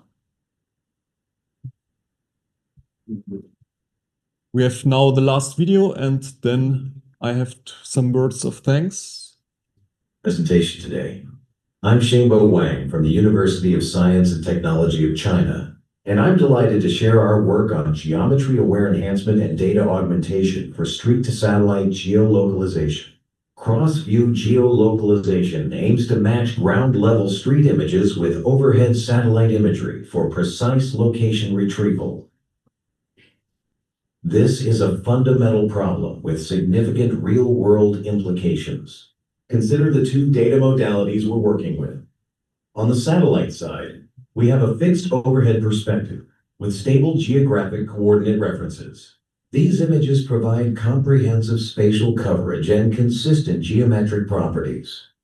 On the street view side, we capture ground-level perspectives that reveal detailed information about roads, buildings, and urban infrastructure. However, these street images present diverse viewpoints affected by capture, position, and camera orientation. The core challenge is establishing correspondence between these fundamentally different views. we must rely on feature consistency to overcome viewpoint-induced misalignment. This requires extracting common structural features like road networks and building contours, then learning view-invariant representations through deep networks. However, street-to-satellite matching faces 4 fundamental challenges that make this problem particularly difficult. First, limited field of view. Front view street images capture only a narrow scene portion, missing the surrounding context that's critical for accurate geolocalization. Imagine trying to identify your location from a single forward-facing photograph. You're missing 270 degrees of potentially useful information. Second, occlusion. Urban elements like vehicles, trees, and pedestrians frequently block key landmarks, reducing the visible structural cues available in street views. These dynamic obstacles create inconsistent feature availability across different capture times. Third, extreme viewpoint disparity. The drastic perspective differences between ground level and overhead views fundamentally hinder direct feature correspondence and spatial alignment. A building appears completely different when viewed from the street versus from a satellite 400 kilometers above. Fourth, appearance variation. Changes in lighting conditions, weather patterns, seasonal effects, and sensor characteristics introduce strong visual discrepancies. Despite images being spatially co-located, a street might look dramatically different in summer sunshine versus winter snow, yet both correspond to the same satellite view. Many existing approaches have attempted to address these challenges, but they come with significant limitations. Heavy dependencies. Many prior methods require precise camera parameters or depth maps for view synthesis and 3D reconstruction. This creates a dependency problem that limits practical deployment. Limited practicality. Reliance on calibration restricts deployment in real-world scenarios where such metadata is unavailable or unreliable. In practice, we rarely have access to accurate camera intrinsics for arbitrary street view images. High supervision cost. Methods using synthetic views or implicit geometry demand extensive annotations, dramatically increasing the data acquisition burden and limiting scalability. Scalability issues. Complex pipelines hinder efficiency and generalization, especially across diverse geographic regions and varying imaging conditions. What works in one city may fail completely in another. These limitations motivated us to develop a more practical, scalable solution. Core innovation. Calibration-free spherical transform. Our first major contribution is a geometry-aware spherical transform that projects front view images into a bird's eye view without requiring any camera parameters. Let me explain how this works and why it's significant. The key insight is that we can use spherical projection geometry with empirical field of view assumptions to transform perspective images into overhead representations. We don't need precise camera calibration. Instead, we leverage geometric principles that apply broadly across typical street view imagery. Technical details of BEV transformation. The transformation process involves several key components. Geometry-aware warping. The transformed street images adopt a bird's-eye view layout that structurally aligns with satellite imagery, achieving improved spatial correspondence. This geometric alignment is crucial for enabling effective feature matching. Spherical projection. We preserve geometric consistency by mapping perspective pixels to ground plane coordinates via virtual ray sphere intersections. Each pixel in the front view image is projected through a virtual spherical surface onto a ground plane, creating the BEV representation. Calibration-free design. No camera parameters are needed. The method uses an empirical field of view of 85 degrees and fixed output resolution for practical scalable deployment. This feature compatibility. The aligned BEV representations reduce viewpoint gaps, enabling more effective cross-view feature matching in a shared embedding space. By bringing both modalities into similar geometric configurations, we make the feature learning problem much more tractable. Looking at the visualization here, You can see how the spherical transform converts the front-facing street view into a bird's-eye perspective that's geometrically compatible with satellite imagery.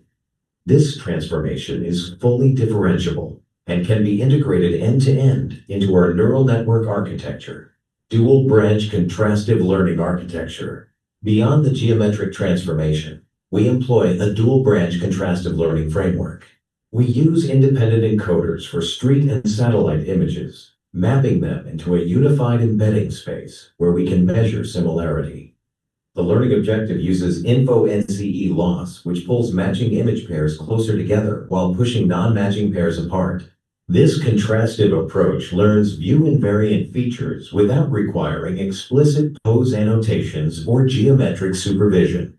Heterogeneous data augmentation strategy.